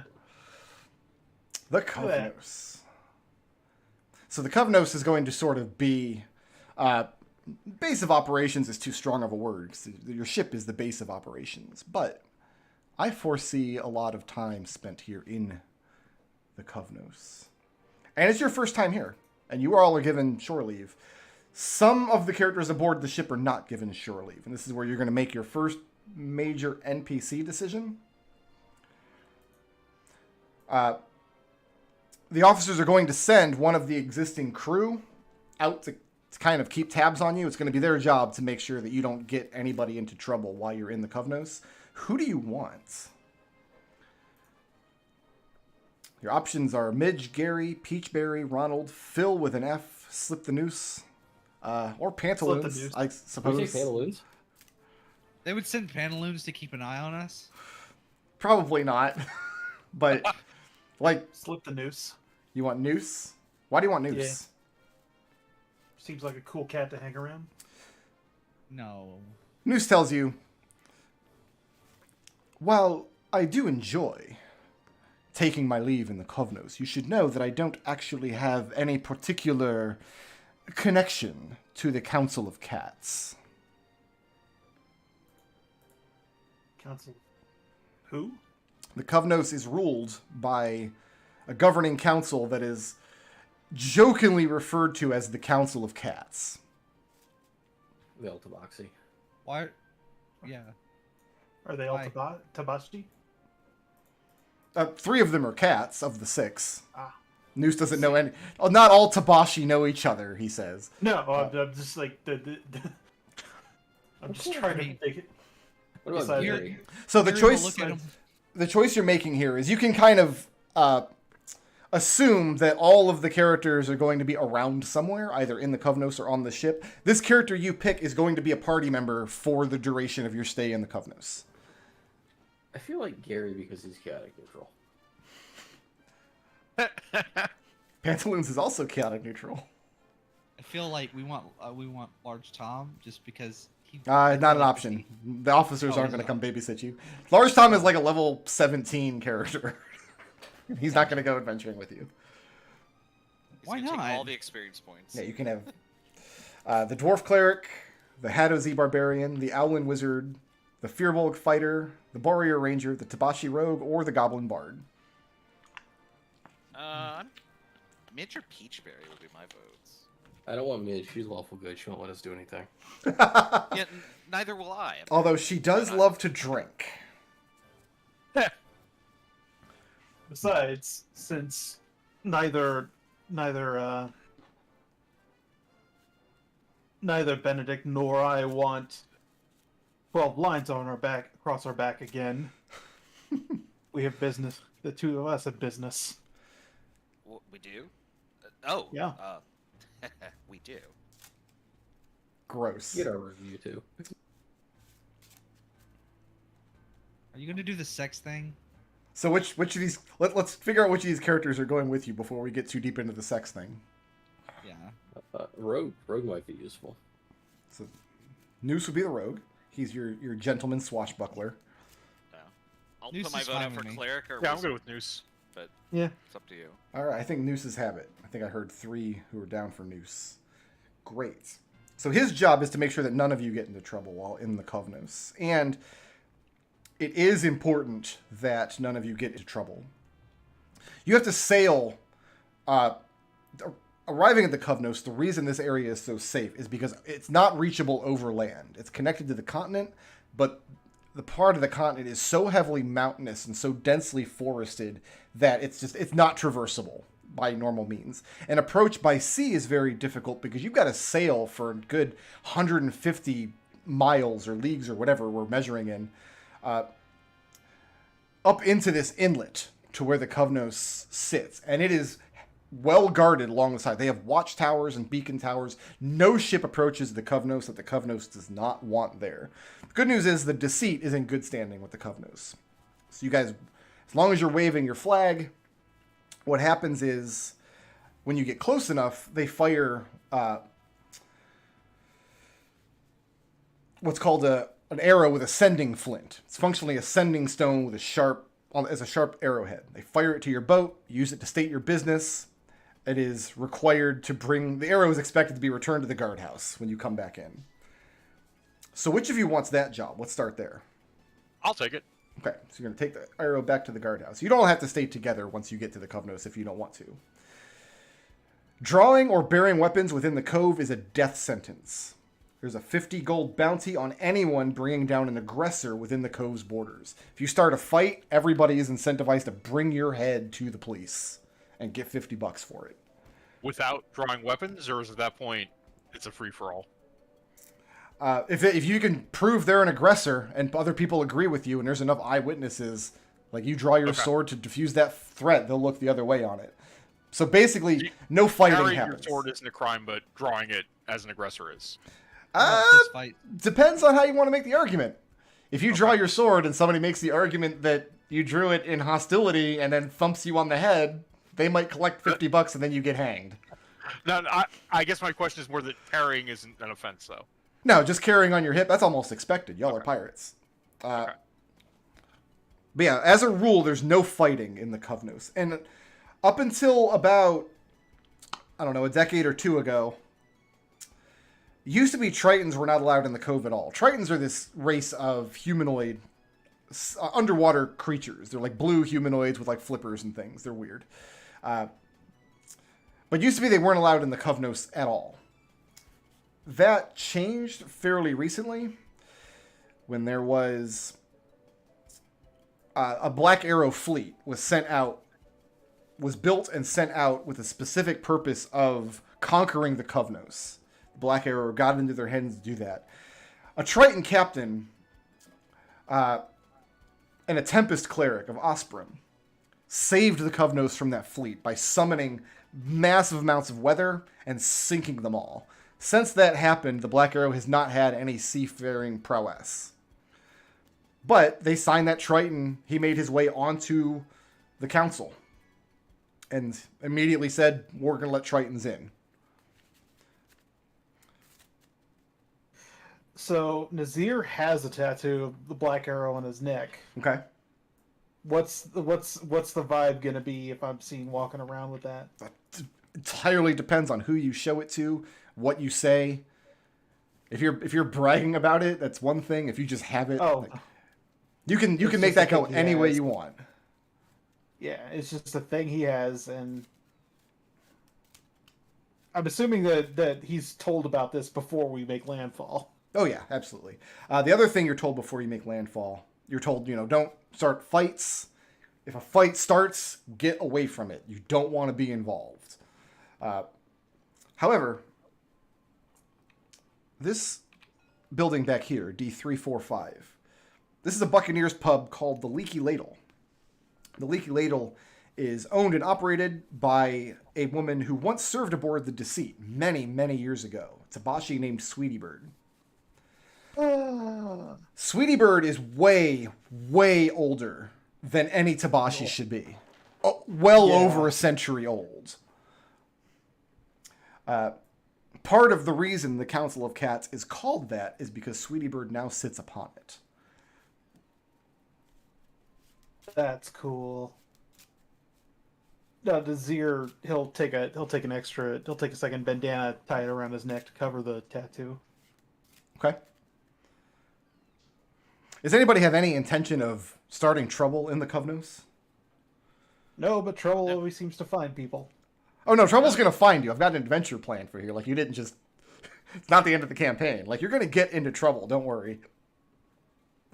Alright. No, So- Nazir's intent is to get his dick wet and drink his problems away. So, Noose, you said not all Tabashi know each other. That's weird. All Fae know each other. Like, is that just a Tabashi thing, or is that pretty common? You told Noose that all Fae know each other? Yes. He says that, just by way of deflecting the conversation, Noose gives this aura like, he doesn't really want to talk to you that much. But he's a mannerful man. He's not dismissive. He tries to be polite. He tells you that sounds frustrating. To be truthful, there are some Tabashi I do know that I'd rather I didn't. Well, if you don't know everybody, then how do you know who to invite the party? Who not to invite to the party? He sneers and he tells you that thankfully that's not his job. He's not the one that they consult about who to sign onto the ship and not. That's easy. You invite everybody, and you poison the ones you don't want to be there. So, Ssah'ra doesn't get invited to the party. Nerium points at Ssah'ra as an example. Sarah shrugs. One feature of this map I really like is they're very helpful. They point out where the traps are. So. Oh yeah, Yep. and also where the fen rod is. It's like this. It's like Bernie just shows up like every fortnight and replaces the traps. Like he's the one that put them there. It just comes back in. Yeah. I guess we could, for the sake of viewership, this is a map we used 3 campaigns ago. Last time we did a pirate sub-campaign in Flumph of the Wild. Yep.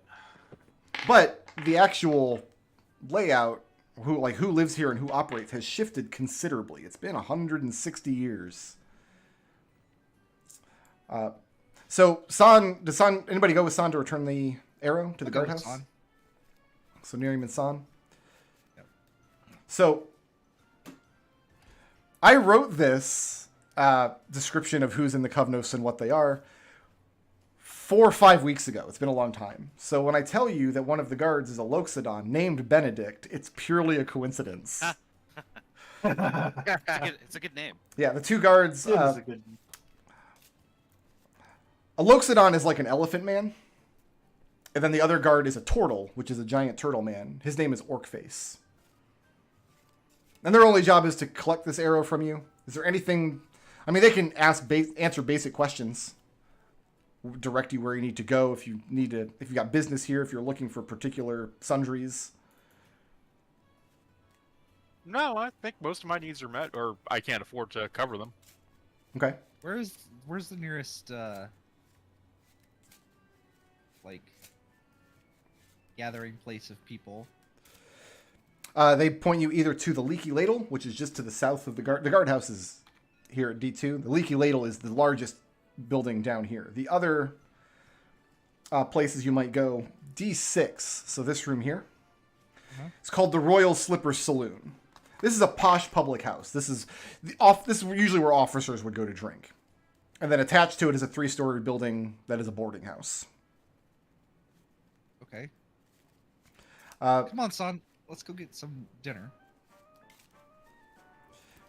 See what trouble we can get into. Noose is making his way to the opium den. That's where I'm going to then. All right. The opium den. Yep. D8 up here is the smokehouse and the smokehouse. Oh, make that 3. All right. Then what we'll do when we pick this up next week is I will collect evening actions from everybody and do some good old city role-playing stuff. I will also have a stat block for Noose, so when you inevitably get into trouble, that is entirely your fault. And we're going to run Noose kind of the same way we just ran Orson. I'm going to put his peg on the board, you'll have his stat block available, and it's kind of up to you what he'll do in combat. But I'm going to pattern him after a swashbuckler. I'm not actually going to roll up a character sheet and maintain it. He's just going to have a stat block kind of appropriate for your characters.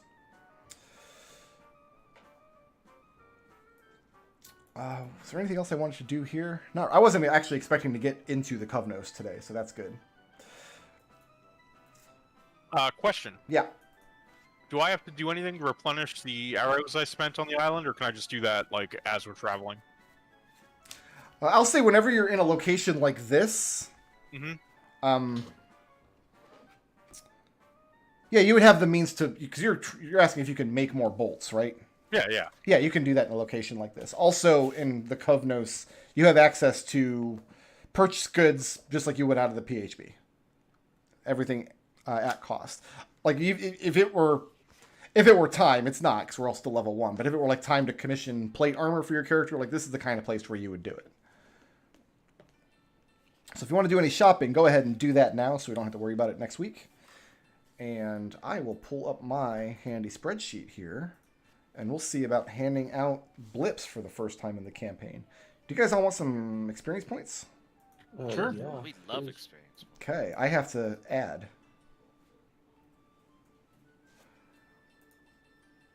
Are you okay, Destil, with me just grabbing you by the arm and Oh, pulling yeah, you? absolutely.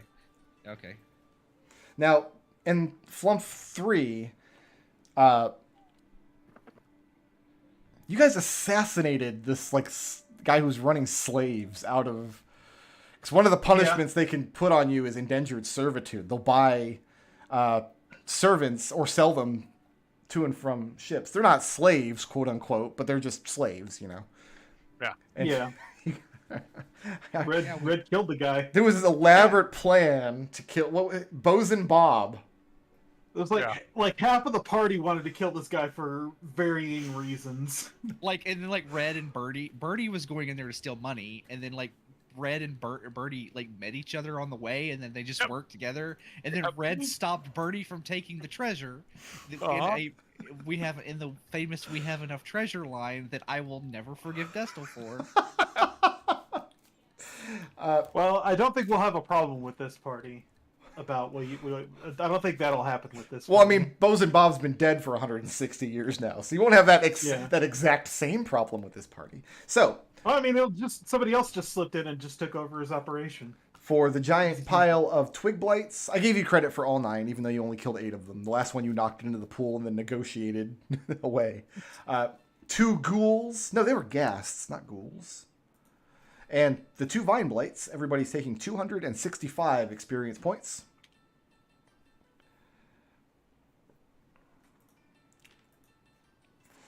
Go ahead, and if you haven't done so, erase the slave bonds off your character sheet. Those no longer apply. Nazirr, going back ashore. Unless I'm told otherwise, I'm going to assume when you guys go out on missions like this, Nazir's taking the drum. Is that a fair assumption? Okay, yeah. No, I haven't... I took it off my character sheet, but it can be re-added at any time. Okay. All you gotta do is just find it in the...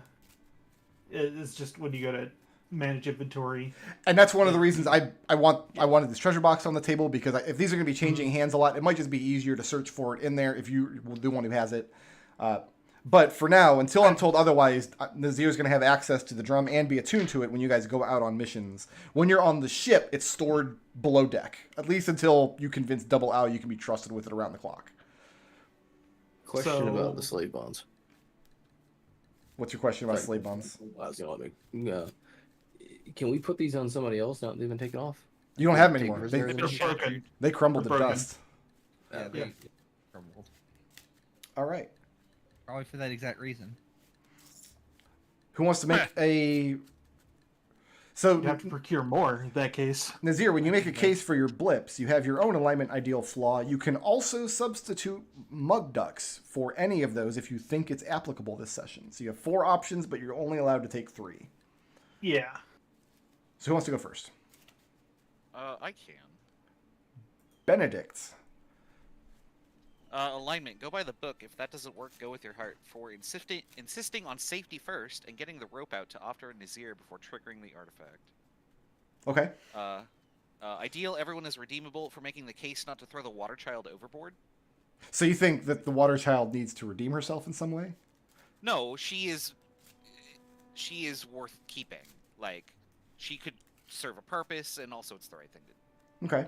She didn't do any wrong yet, so we're gonna redeem her for something else, for like. No, I'm not like I'm redeeming her as a coupon. You're gonna cash her in. It's a multi-purpose ideal. Just... And then flaw, do it for him. Oh, sorry. My flaw, do it for him for grabbing Nazirr out of the seaweed blight's grasp and then getting sucked under instead. Fair enough. Yeah, but this is giant insert elemental here. You just walk up with a barrel, pour them in. The thing ticks down, coins fall out of a slot. Who wants to go next? I could go. Nerium. Yep. So I can pick 3 between my alignment ideal and flaw, and if I had a magic item, I could substitute that, right? Right, because all of the magic items are going to have Atmas. The Atmas have alignment, ideal, and flaw as well. Okay. Neutral evil. Everything is for my own amusement. For just contribute. She was having a good time. Like, that's the entire reason she's here. Like, she signed the pirate charter because it seems like a lark. Okay. The ideal Rule 17 confidence is key for marching up to Serenity and being like, yes, we brought treasure back. It's a magic child. Do you mean tenacity? Yeah, tenacity. Serenity is somebody completely different. Very different. Listen. I might make you guys fight zombie Serenity, whatever. We did that once. But yeah, no, confidence is key. Today, walked up to Canacity, big winning smile. We brought treasure back. It's in this barrel. It's a magic child. You collect magic people, don't you? They literally do collect magic people aboard the Destil. Yes, that's the Right. whole operating fundamentals. Is that it? So, yeah, that's it. Because I don't get my special big boy blip anymore. You also don't have to do any work anymore, though, so. Who's next? I think go next. Ssah'ra. So, alignment neutral evil by any means necessary. That would have been leaving them to deal with the Twig Boys to go find out who was actually in the hole and if it was going to be a bigger threat to us, which turned out to be a child. Was the child a bigger threat, or do you not know No, well, we don't know that yet. yet? Okay, what else? Ideal, the yuan-ti Empire must rise from the ashes, so that would be playing nice with the pirates to get the slave collar removed. So you see that as a stepping stone to your eventual yuan-ti Empire. Like, step You can't one... have you can't have an empire without citizens. Are you going to keep track of all the steps as we go? And how Sure, try to. far up this ziggurat you're going? All right. Is that it? No, and then flaw people were the means to power. That would be saving the child in order to gain her favor as well as put her in debt. So you're thinking, like, this child is going to, like, be able to assist me someday with my empire. That's the hope. Or at least know where some of these treasures are. Y'all evil as fuck. Who's next? Oh, and one blip for the initiative. I'm not giving that anymore. That's just a job that you guys have to trade back and forth now. Sahn or Nazirr? You get? Are you still thinking, Destil? I'm thinking, yeah. Okay. Okay. I have my alignment neutral evil. Everything is expendable if Benedict is in danger for going hard on that creature that was pulling Benedict underneath the water. I don't think I can give that to you because Benedict is an NPC that literally has been in one scene and you didn't even meet him. So... I don't want to hear it, Brickwood. Plot twist, McDohl's actually in love with the locks of them. Who isn't, though? Have you seen the artwork for Loxodons? They're like... What else I you got? almost played a Loxodon. So you're saying next session I should have a totally different token that looks like an elephant? And still be a sea elf. Yeah. You need a broken heart next session. What else does Nazirr have for me? I have my flaw. The Mogden's Leap is the only thing that keeps the nightmares away for going to go get Blotto with Noose. Okay. Is that it? And I'm sure that'll be great for next time. And I have the Opma's ideal break. No break For for standing stalwart in front of the rest of the group when the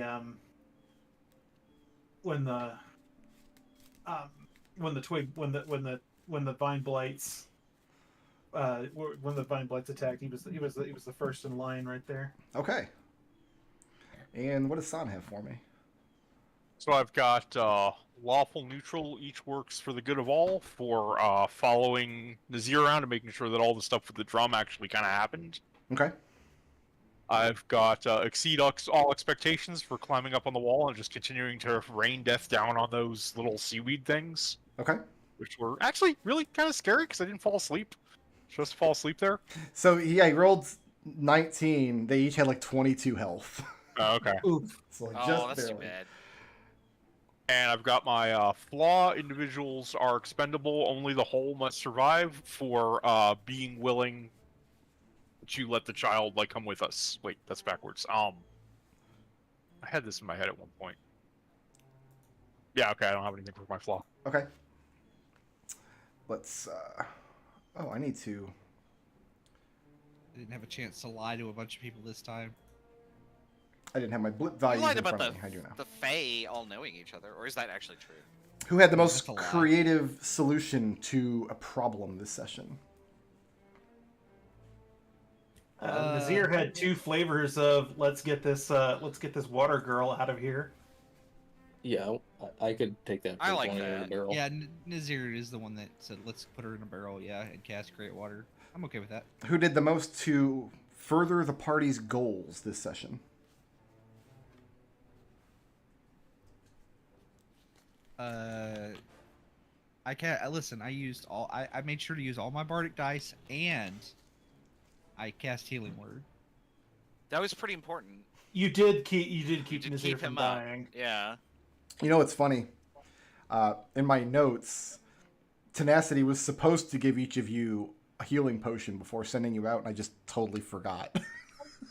Like, that was a lot of combat for level 1 characters to do without a healing potion. It's Like, fine.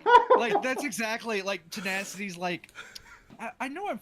And she looks over and she sees a healing potion in her desk. They'll be fine. She's a pile of healing potions. She just uncorks one and takes a sip.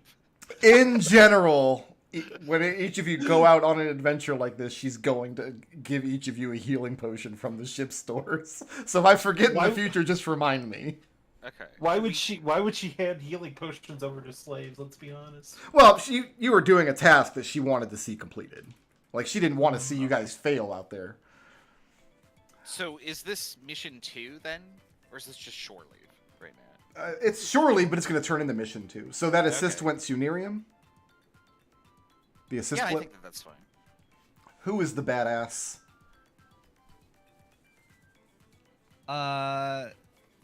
Benedict, old Benny, for basically going in, pulling Nazirr out, and Getting Putting- owned himself. yeah, Partially pwned. that or just Sahn just sit there with the crossbow and being the most effective member of the party. So which one? I'm okay with Sahn taking that one. Sahn? Yeah. And what about one for intangibles? Ssah'ra. Everything with the stupid rope. Benedict on the rope. That rope was gonna be such a good idea, and it just foiled me at every point. I'm gonna go. I'm gonna vote for Sarah for trying to reason with a water elemental. I was gonna say Ssah'ra for the S's. So it's Sarah or Sarah. I'm not sure how many S's I need. Sarah then. 19. Let autofill correct it for you. All right. Whatever. So the blip shaked out like this. Nazirr, you've earned 4. Sahn's Okay. earned 3. Benedict has earned 3. Nerium's earned 3. Sarah's earned 4. Blips are currently worth 10 experience points at level 1. That's not enough. I think Yeah, Nazir's we're all short by like what's 4. Nazirr can cash in all 4 blips to go up to 2nd level. What do I have here? 260. Yeah. If you had given us 5 more experience points, Brick Road, Yeah. we could all be level 2. Oh no. Like, I hope that was. I hope your intent wasn't for us to all be level 2. Do you want some of us to be level 2 so blips are worth more next time? That's up to you. You guys have blips you can cash in if you want. Well, I mean, no, I'm absolutely going to do that, so that way we get more blips. More. Yeah, I'll do that. We I'll do get that. stronger blips next time. So who's Wait, what's the question? blips are worth 10 experience. Yeah. Yeah, Nazirr had got 4, so he can go up to 305. It's 300, right? 300. Yeah. 300. Yeah, Yep. 5 short. Yep. Sarah's gonna cash in 4 as well. So Nazirr is going in next week with 4. Sarah is going in next week with 4. Oh. But you both are leveling up. Nazir's going in with 0. Yeah, we're expanding them out. Okay, so the other Sahn, Benedict, Nerium, you're coming in next week with 3 blips that you can spend. Yeah. I'll And then if you choose to spend them next week, they will be worth a little bit more. They'll be worth 20 experience points. So Nazirr and Sarah can go ahead and level up. And when we come back next week, we will get into trouble in the Kovnos. I will have a stat block for Slip the Noose, the swashbuckler who is your companion for the next adventure. That's it. Thanks for playing, guys.